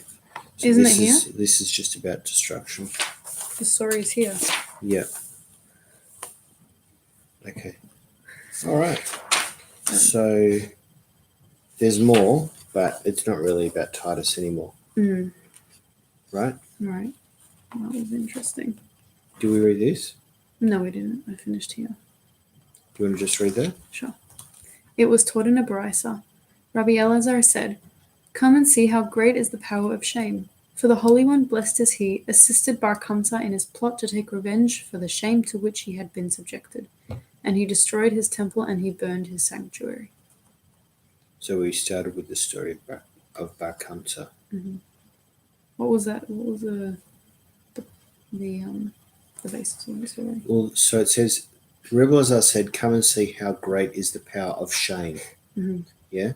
So it doesn't say who it is, but he invited Kamsa to his banquet, and the messenger got it mixed up and brought Bar Kamsa instead of Kamsa, a completely different guy. Yeah. And Bar Kamsa was this guy's enemy. And he said, and A all banquet where? in Yerushalayim probably, or wherever, and there's all rabbis there, and this guy apparently is some sort of chashuv person, and he said to Bar Kamsa, "You're my enemy. You were not like the intended invitee. Get out." And he says, "I'll pay for what I eat. Don't embarrass me," which is where this all comes from. Don't embarrass me. I'll pay for what I eat, and then I'll go, and you won't embarrass me. And he says, "No, get out." And he says, "I'll pay for half the banquet. Just don't shame me." Yeah. And the guy says, "Get out." And he says, "I'll pay for everything. I'll pay for the whole banquet." And the guy says, "I didn't invite you. I don't like you. You're my enemy. Get out." Right. And he leaves, and he's so upset by the way he's being treated in front of the rabbis, and he realized that the rabbis actually didn't stand up for him either. Right? Wow. So he's being shamed in front of the rabbis, and he's upset that the rabbis never stood up for him. So in some ways, the rabbis also shamed him. That he goes to, And also the rabbis would have been shamed as well for not standing up for him. well, we don't know what their mindset is, whether they agree with this guy telling him to get out, or whether they didn't want to stand up. We don't know. But you know, one of the strong Jewish principles is we don't embarrass someone. Embarrassing someone is like death. Yeah. So so he's so upset. The power of shame. How great is the power of shame? You know how great it is? This guy went to Nero Caesar in Rome. Okay. You mean the Caesar that said that died earlier? Correct. Okay. Correct. although, like I said, Nero actually Nero converted, Yeah. so we're not sure. Anyway, he went to Rome and said to Nero Caesar, the Jews are plotting against you, are rebelling against you, which is not true. Mhm. But he did it just to be an antagonist. And the Romans said to him, how can you prove to me that they're rebelling against me? I don't have any proof of that. It's just you. He says, well, I know. Bring your best calf and I'll bring it and you can send it to them as a sacrifice in their temple, Mhm. right? Okay. So he does that. And on the way, this Bar Kamsa, he blemishes the animal. He does something to it that, even though on the outside it looks perfectly fine, he does it in such a way that the experts at the temple wouldn't accept it. Mhm. And then it gets to the temple and they say, should we accept it? Should we not accept it? If we accept it, we'll appease Rome. But if we accept it, the people will think that we can offer a blemished animal, which is wrong, and maybe we can kill this guy Bar Kamsa, who we know is being an antagonist. If we kill him, then he won't report back to Rome that that any of this is going on, right? So in the end, what happens is that the rebellion, the Romans lay siege to the city with Vespasian, Mhm. and that's where you kind of came into the story. Right. Okay. So it started because of the confusion between Kamsa and Bar Kamsa. Yeah, which was based around the problem of embarrassment and shame, Mhm. of shaming someone. Yeah. Come and see how great is the power of shame. HaKadosh Baruch Hu assisted Bar Kamsa in his plot to take revenge for the shame to which he had been subjected, and he destroyed his temple and he burned his sanctuary. Wow. It shows how much of what kind of result, what are the repercussions of embarrassing someone? Yeah. Such a small incident resulted in destruction. Yeah. Well, it's a seemingly small incident that absolutely spiraled out of control. Mhm. And God was terribly unhappy. Obviously, I mean, God is the designer of all these things. And he was upset that God would have been upset that even maybe the rabbis didn't stand up for this guy who got shamed. Well, Whether he whether was a good guy or a bad guy. he wanted to show his anger because it's because you say he was the designer, like he designed for this to happen, but he wanted to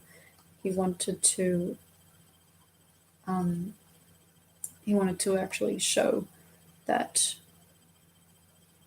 there is a result, to show that there is a negative result. Right. And he wanted us to understand it, and he wanted them to understand it. Yeah, for sure. Shall we read a bit of the Soul of Jerusalem?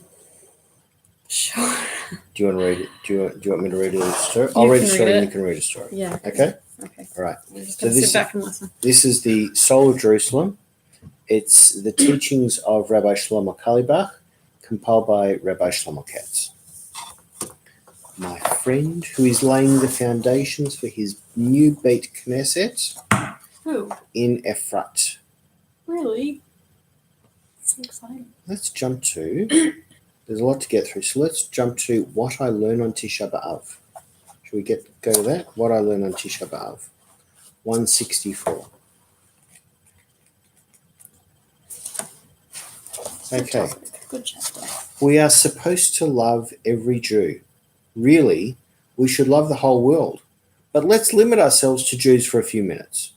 We are supposed to love every Jew. And people give big speeches about the importance of loving each other. Unfortunately, while they are talking about love, at the same time they are thinking, I see this guy in the audience. He's a thief. He's mummish disgusting. Wow, I wish he hadn't come. What is going on? The answer is very simple. These people's idea of loving Jews is on the level of the tree of knowledge. When you love someone on the level of knowledge, you can cut them into pieces, you can kill them. The Holy Temple was destroyed because we didn't love each other. Were the Jews of that time short on knowledge of how to love other Jews? There was no shortage of knowledge, but it wasn't on the right level. Do you know what God is doing to us on Tisha B'Av? God is taking all the Torah we have in our heads and He's mamish putting it into our insides, into our kishkas, into our toenails. But this process hurts so much. Gewalt, does it hurt? There are two ways of teaching a person not to hurt somebody else's feelings. I'll say that again. There are two ways of teaching a person not to hurt somebody else's feelings. I can walk up to you and tell you, don't do anything that will hurt another person. If you're on the level of tree of life, it gets right into you. All I have to do is say, don't hurt someone else's feelings, and right away you understand it in the deepest depths. However, if you're on the level of the tree of knowledge, that won't work. It'll stay too intellectual. It won't open your heart. If you're like this, I have to teach you in a different way. I have to reveal to you the depths of what you did when you hurt another person's feelings. Gewalt, if you could only see the face of his soul, the tears of his heart, if you only knew what you have done. Right, so there are some people who get it straight away. Don't hurt someone else, right? There are some people who need a clearer explanation. And yeah. Can you believe Something that? they can connect to. Can you believe that you need to explain it? But we all go through that. We live life in our own context, in our own Dalet Amot. And sometimes we need people to explain to us how what you're doing can be offensive to someone. For sure. Sometimes you hurt somebody else's feelings, so you go to this person and say, please forgive me. It's all very beautiful, but it's not really so deep. It means you don't really know what you did to the other person. You think it's like a Coca-Cola deal. You gave someone pain and he gives you back forgiveness. It's a business deal. Okay, maybe not a pleasant one, but still you're exchanging things. If you would really know the depths of hurting people's feelings, you wouldn't say a single word. You would just walk up to them and kiss them. Except if you've got corona. What words could possibly be appropriate? How could you ask for forgiveness after what you've done? You don't dare ask. I learned something about this from my baby. I was doing something and by mistake I hit her over the head. It wasn't a hard hit, but never, she thought that I hit her on purpose. Right away I realized one thing, saying I'm sorry would not do any good. She didn't want to hear forgive me at that moment. She didn't even know the words yet anyway. It wasn't a question of forgiving because my baby was thinking, my daddy hit me. Why did he do that? This is the end of the world. Instead of saying something, anything, I picked her up and kissed her so much. She was crying and I was crying and telling her how much I love her. It was so deep, it was beyond forgiveness. This is the difference between Yom Kippur and Tisha B'Av. On Yom Kippur, we ask for forgiveness. And God mamash forgives us. We are washed clean. So Mashiach should come 1 minute after Yom Kippur is over. Why doesn't he come? What is holding him back? And why does he come on Tisha B'Av when we're not even doing tshuva? On Yom Kippur, I say, Ribbon Shalom, I know the Torah says that I have to keep Shabbos, and I didn't keep Shabbos. Please forgive me. God answers, so you did wrong? Mazel tov. I know you won't do wrong anymore. It's cute and sweet. Even more, it's very holy, but Mashiach doesn't come that way. Do you know what happens on Tisha B'Av? On Tisha B'Av, the Ribbon Shalom shows me what I destroyed in my heart when I didn't keep Shabbos. I don't even try to ask for forgiveness. It's just too awesome. On Tisha B'Av, we learn everything we did wrong. And God mamash shows us the depths of what we did. That's a bit like Tree of Knowledge sort of explanation. Well, he has to show us. Yeah. All the Hasidic rabbis ask a tremendously deep question. When we made the golden calf, we asked for forgiveness and God forgave us. End of story. Compare this to the spies. When the spies came and told us that Eretz Israel is no good, we also asked for forgiveness, right? But we still didn't get into the Holy Land. That's really important. Instead, we were running around in the desert for 40 years. Why didn't God forgive us for the spies like he forgave us by the golden calf? And even stronger, if God really did forgive us for the spies, why didn't he let us into the land? I'm sure there are 2,000 answers to these questions. Here is mine. Eretz Israel is on such a level that everything has to be so deep.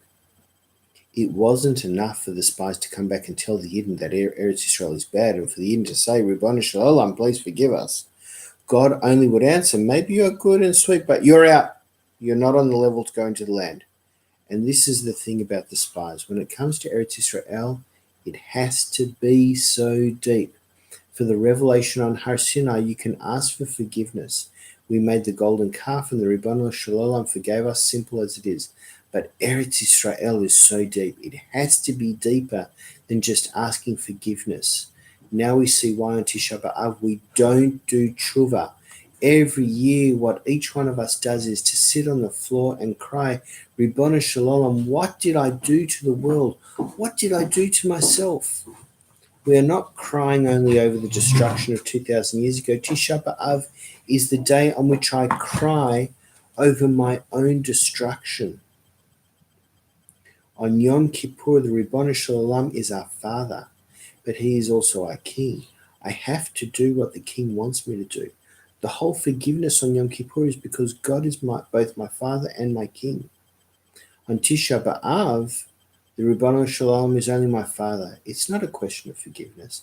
It's so much deeper. It's a question of love. On Tisha B'Av, I realize how much my Father wants me to be in a good place and how much God himself wants the Beit HaMikdash to be rebuilt and Mashiach to come. Mm. That's a good story. Yeah. How are you? Thanks. You all right? Yeah. Yeah? Good. Good. Thanks. Feel better? Yes. Do you want to read one? Sure.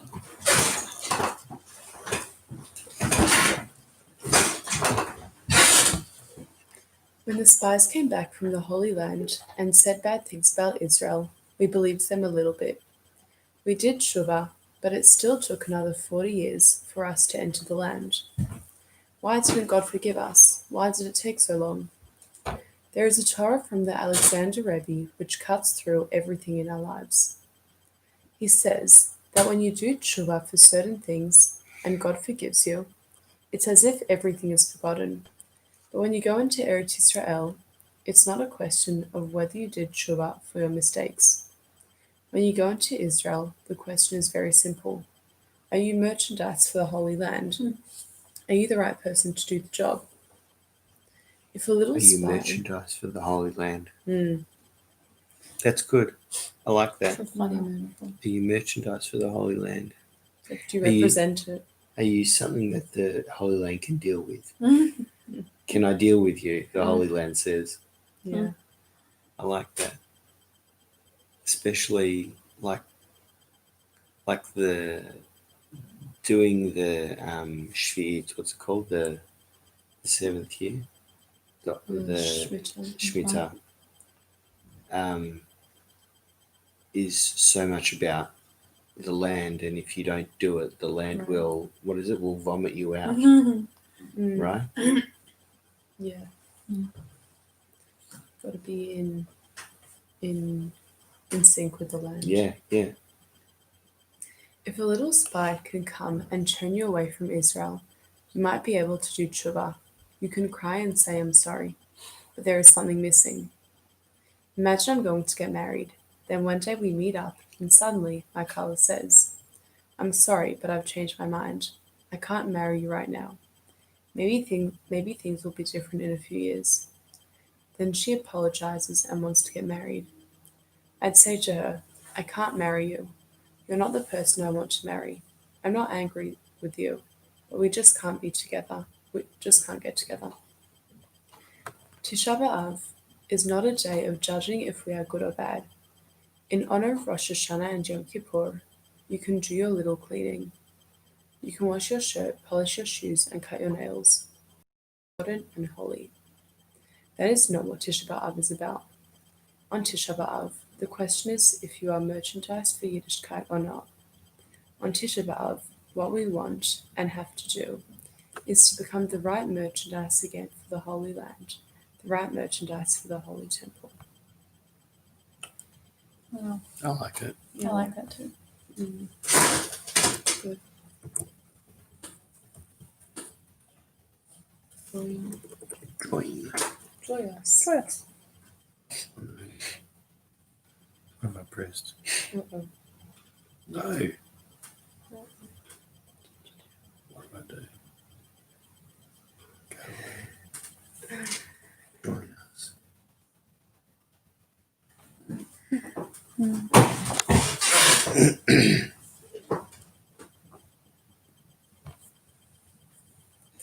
Should I keep reading? Tell, do you want to read on? Shall we read? Sure. Should I read the small one?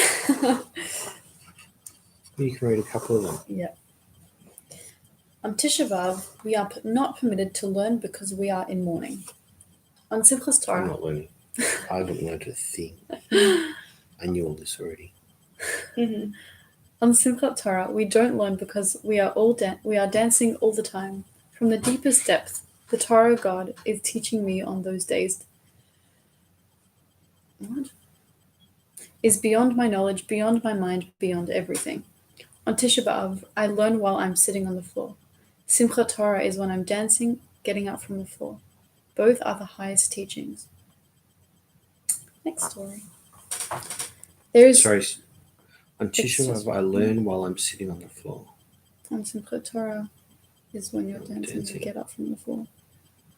Basically the two extremes. Yeah, the two extremes. That's good.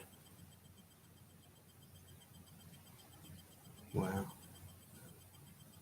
The opposite of Simchas Torah is Tisha B'Av. Everything else was sitting, just not on. It says they're both the highest teachings as well. And it's also, that makes me think of, what Titus did to, in the Kodesh HaKadoshim, with the Torah scroll. He had relations on a Torah scroll. He was on the floor in the worst part, and then with Simchas Torah we hold it up high. Wow, it's such a strange thing to fast on Tisha B'Av. I mean,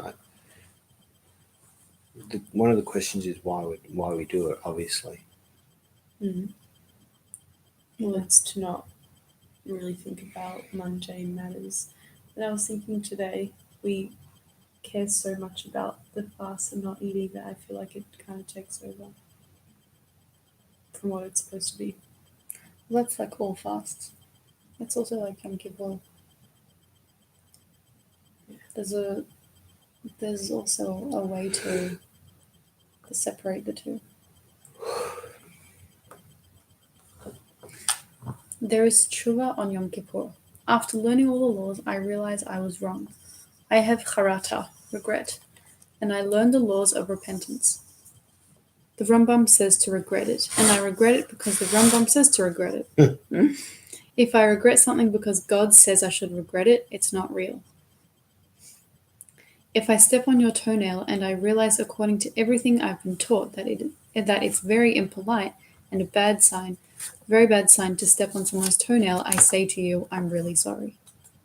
I have a very good upbringing. You shouldn't step on people's toenails. I'm completely aware of it. I learnt it, so therefore I regret that I stepped on your toenail. Maybe this is enough for Yom Kippur, but not for Tisha B'Av. On Tisha B'Av, I sit on the floor, and after realizing how low I feel, I have something deeper than just regret. On Tisha B'Av, I'm not broken because someone tells me to be broken. On Tisha B'Av, I'm broken from the deepest depths. I want you to know something very deep. Imagine that I love my wife very much. When does she taste the depths of this love? When I say the words, I love you, she gets a taste how much I love her right this minute. When does she get a taste of what is going on inside of me that made me say I love you when it hurts so much, when I can't speak? The same thing is true with our connection to God. When do we get a taste of God's love? On Tisha B'Av, when God says he doesn't ever want to see us again. we suddenly feel how much love was there and how much it hurts. I'm not missing all the words God isn't saying. I'm missing that God doesn't want to talk to me now, which is deeper than words. That is so powerful. Do you think that's true?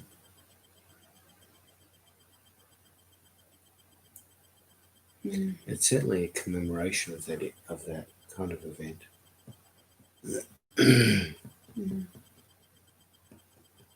But I can't help but think as a parent that sometimes when you punish your child, it's actually one of the times when you love them the most. And even though there's an appearance of non-communication, it's actually one of the deepest forms of communication. That's what it's saying here. Yeah. When it says, I'm missing that God doesn't want to talk to me now, is that true? There's a certain divide between God and us on Tisha B'Av.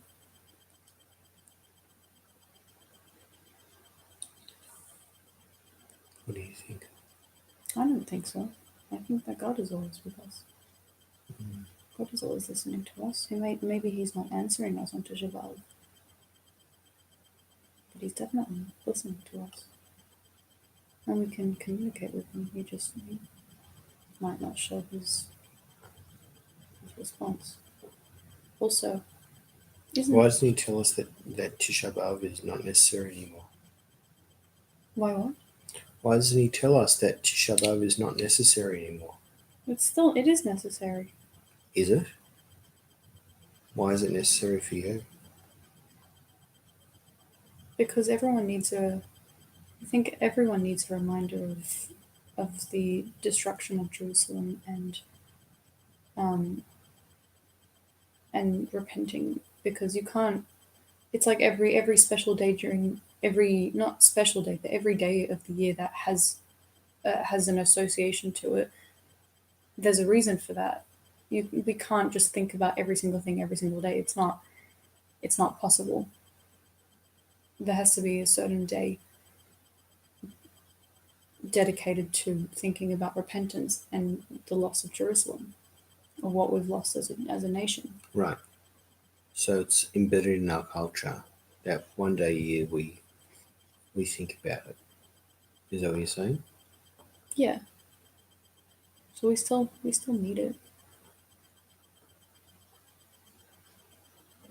It's like when we say, when we talk about not forgetting Amalek, we know that we should, even though it was such a long time ago, and we know as a nation to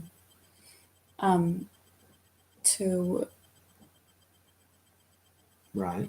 Can't So think we of it. have Shabbat, what's it called? Zachor. Is that what you're suggesting? Yeah, There's one point in time when we remember that kind of enemy. exactly. Even though whilst we have enemies today, and we shouldn't forget to eliminate their hatred towards us, we still need to remember our history. We still need to remember our history. We still need to remember how and why I think that's it true. started and how. I think it's part of human nature that we need to relive some of these experiences. Imagine if we didn't relive the experience. We might think that we could get away. Hi, do you want to come sit with us? Sure. We're just reading some stuff. Do you want to come and sit? Hey, come and sit here. And we are not allowed to welcome people. We're allowed to welcome people. We're grateful to have you with us, Elisa. Thank you. Talia's just read a story that discusses whether God stops talking to us on Tisha B'Av, whether that's true or not. Do you think it's true? What do you think, Gabby? I don't think so.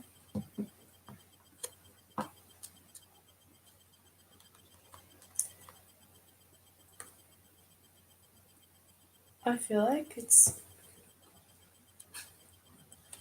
like God's obviously still listening to us, like even on Tisha B'Av.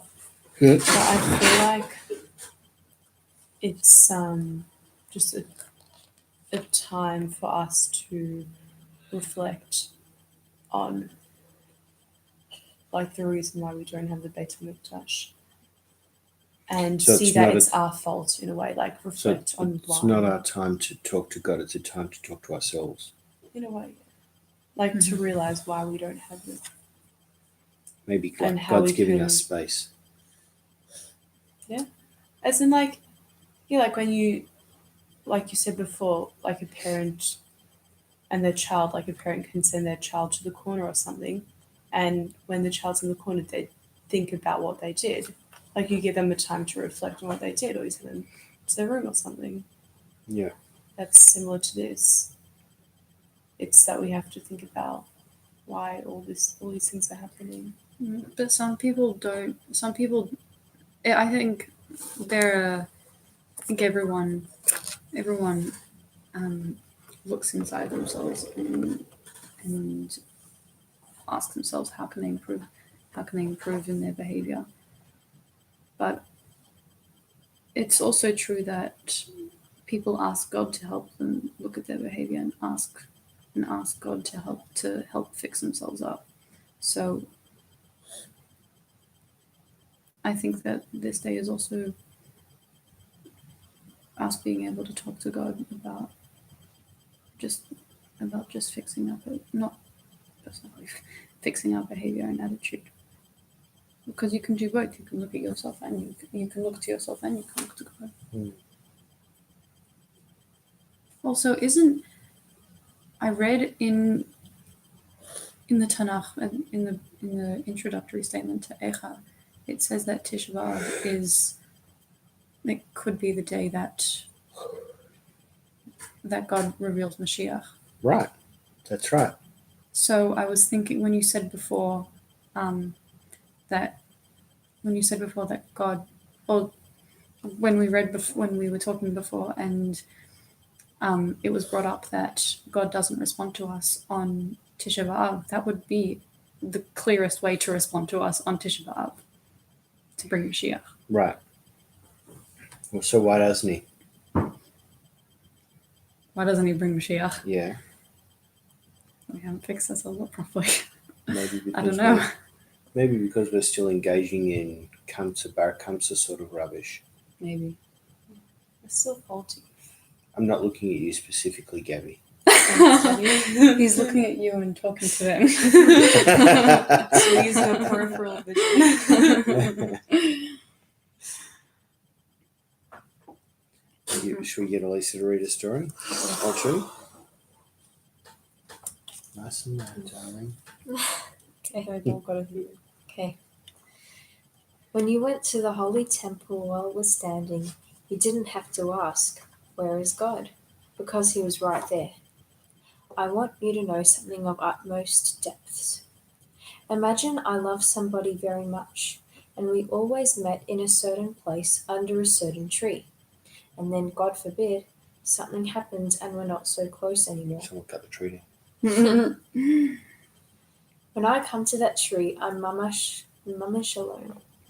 Can you imagine how much I feel the absence of that person? It's like right now during Corona. Yeah. There are things that we normally do, places we normally go to, people we normally see at those places, and something's happened. Yeah. I'm crying. Gewalt, where is the person I love so much?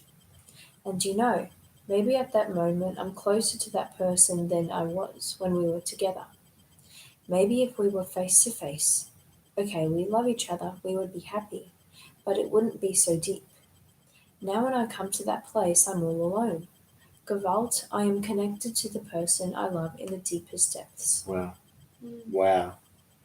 Wow. Makes sense. Yeah, it does. So Like that, It like don't- it's the same as like the absence makes the heart grow fonder. Yeah. What were you gonna say? Sorry. yeah, no, that's right. I was going to say Or it. distance. It promotes longing. Yeah. The fact that you're not together promotes longing for it. Mhm. So that's something else that Tisha B'Av does. It promotes longing for Mashiach, it promotes longing for Yerushalayim, and for the Yeah. Beit Hamikdash. Also longing for God, because if God's not speaking to us on this day necessarily, then there's also a longing there. Do you remember that? Like, yeah, it's a memory. It's a generational memory. Do you remember that day when God wasn't there for us to speak to Him? Yeah. It's so crazy how after 2,000 years we've been able to pass this down still, and have those same feelings. It's extraordinary. Is About the first bit, Josh. Is there a? This is for this. Oh, both of them. And now imagine how I'd feel if something happened and the person I love suddenly appeared. You see, the holiness of the holy wall is that for years and years, on Tisha B'Av, we couldn't go back to the place where we had met God before. Now we have a chance to go back to the same place. So we're saying to the Ribono Shel Olam, okay, we're back at the Kotel, but where are you? We lost the 6 million, we keep on going through so much. So we just want to know, are you still there, God? Where are you? Where are you? And this is why Tisha B'Av is so much deeper than Yom Kippur. Yom Kippur is a personal thing. I'm asking God, why did I sin? Why didn't you prevent me from doing this, from doing that? On Tisha B'Av, I don't come to God as an individual. On Tisha B'Av, I come to God in the name of Judaism, in the name of every Jew, in the name of the whole world. And I'm asking, what's going on, Ribono Shel Olam? Where are you, Gavalt? Where are you?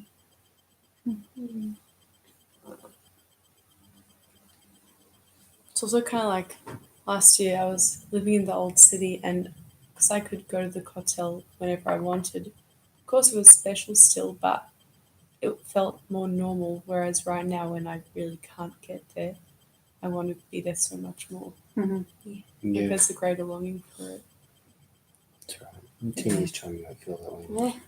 Yeah. Because you'll be there again. Yes, I was waiting for that. That's right, Hashem. Yeah, Bezrat Hashem. That's fascinating. On Tisha B'Av, I don't come to God as an individual. I come in the name of Judaism. I can see that. It's like there's something missing from Judaism. There's something missing from my life in the Jewish world.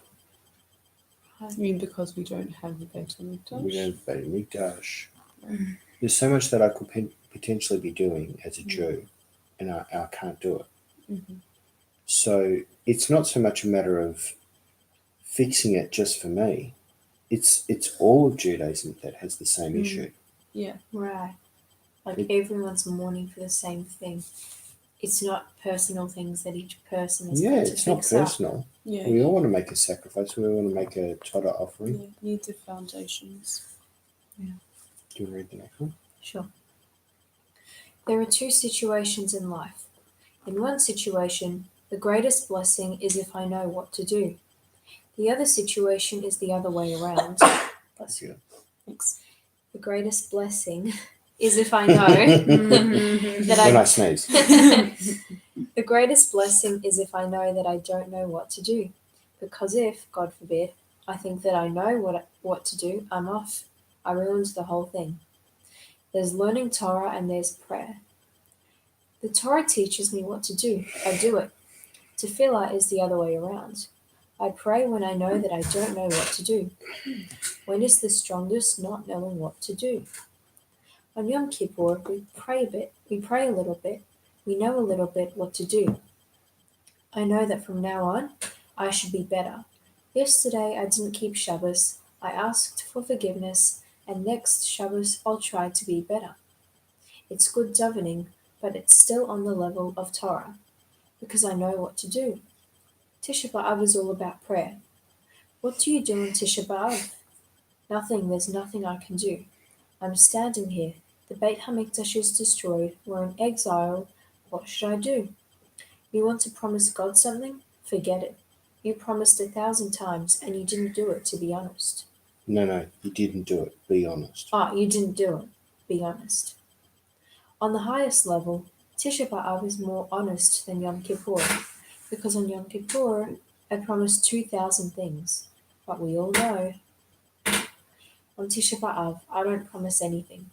I don't know anything. I don't have anything. On Tisha B'Av, there isn't anything. And that is why we are so sad. I feel That's that. depressing. Yeah. Like, you just feel helpless on Yeah. Tisha B'Av. In a Yeah. way. When it says, There's, sorry, no, it's like there's not so much you can do. when it says like don't make any more promises because the ones that you tried to keep you didn't keep. It's kind of like saying, it's kind of like telling us, it's pushing us away, so it makes us want to be closer. Yeah. It makes us want to promise. I feel guilty. I feel guilty too. On Tisha B'Av. Yeah. Really? I feel In what guilty way? I feel guilty for the past sins of the Jewish people. Yeah. That too. I feel like it was me. I feel yeah, annoyed 'cause- at them. Well, that's the same as us. What did it say? In the first one, it said something like, Careful to lean on, that's not very strong.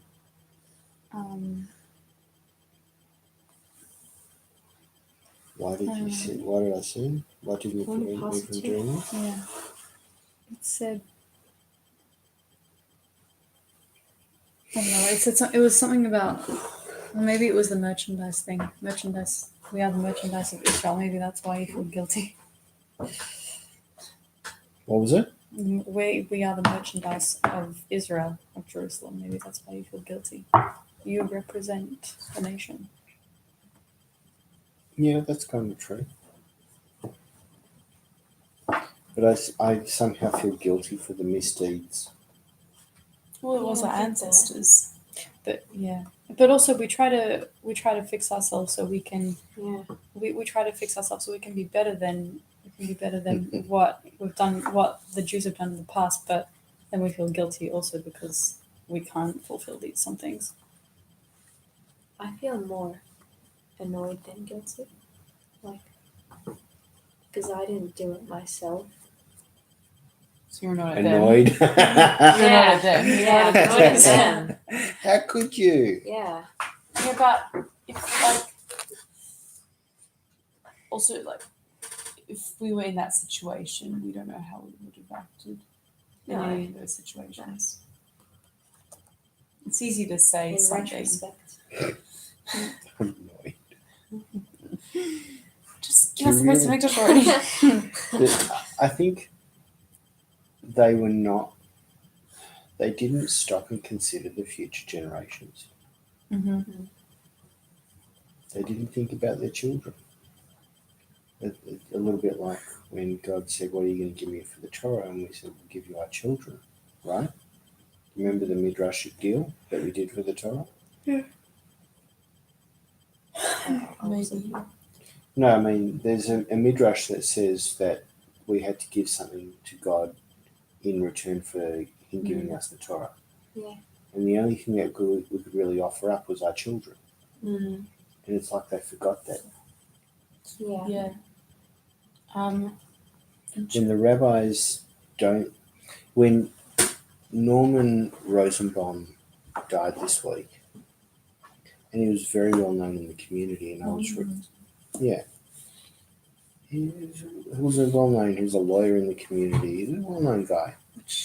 Which community? Like which? Probably Yeshiva. So, one of the things I read that someone said about him, I think it was David Werdiger might have said it. I can't remember. He said that Norman used to stand up and say what he thought, Mm-hmm. almost like no matter what. Mm-hmm. And he was kind of, I suppose you could say, known and loved for it. Mm-hmm. And it's maybe not something that you might think is the greatest characteristic in a person to speak their mind freely and openly and loudly. But I suppose if you're doing it for all the right reasons and it's all good, Mm. and you're only doing it for what you think is the best, regardless of who you're talking to, that's the kind of yid you want to be. I suppose if there was ever going to be a time for us to have a lawyer representing us on Tisha B'Av, It would be. it would be him. He's not going to take any kind of anything lying down when God's kind of deciding, well, are we going to bring Mashiach this year?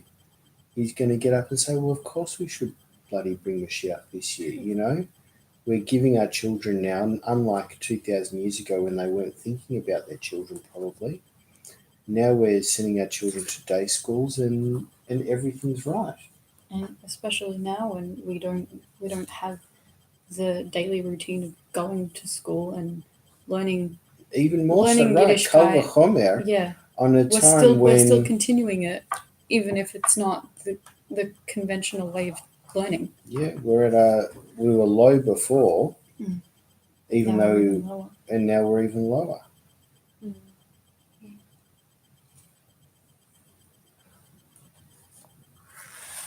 We go to bed. Maybe. Good night. Good night. Hang on, we've got one. We'll read a story each. Hang on, it's just the end of the chapter. Okay. There are 2 holy days on which we don't learn Torah: Tisha B'Av and Simchas Torah. On Tisha B'Av, I'm so broken that I can't learn. On Simchas Torah, I'm dancing with joy and I promise that I will learn. But on neither day do I actually learn Torah because both days are deeper than that. If the person I love the most writes a book, I'm going to say that again. No. I thought we read this by a different one. If the person I love the most writes a book, when do I rejoice over what they have done? Before I even know what they wrote, I'm just so glad that the person I love actually wrote a book. Wait, can we go back? Yeah, start again. No, just what it said, but on neither day do I actually learn Torah because both days are deeper than that. What does that mean? No, Joey learned Torah on. Yeah, maybe it's talking about I don't think women we to really be. have the capacity. We're just so overjoyed and we're drunk. Okay. Cool.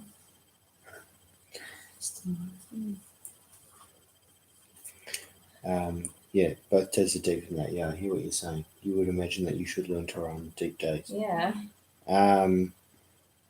Well, That's, I guess, why it's more about reflection and introspection. yeah, Mm-hmm. and it's like the passion to do it. Yeah. We learn all this time, and then these days are actually there for us to act on what we've learned.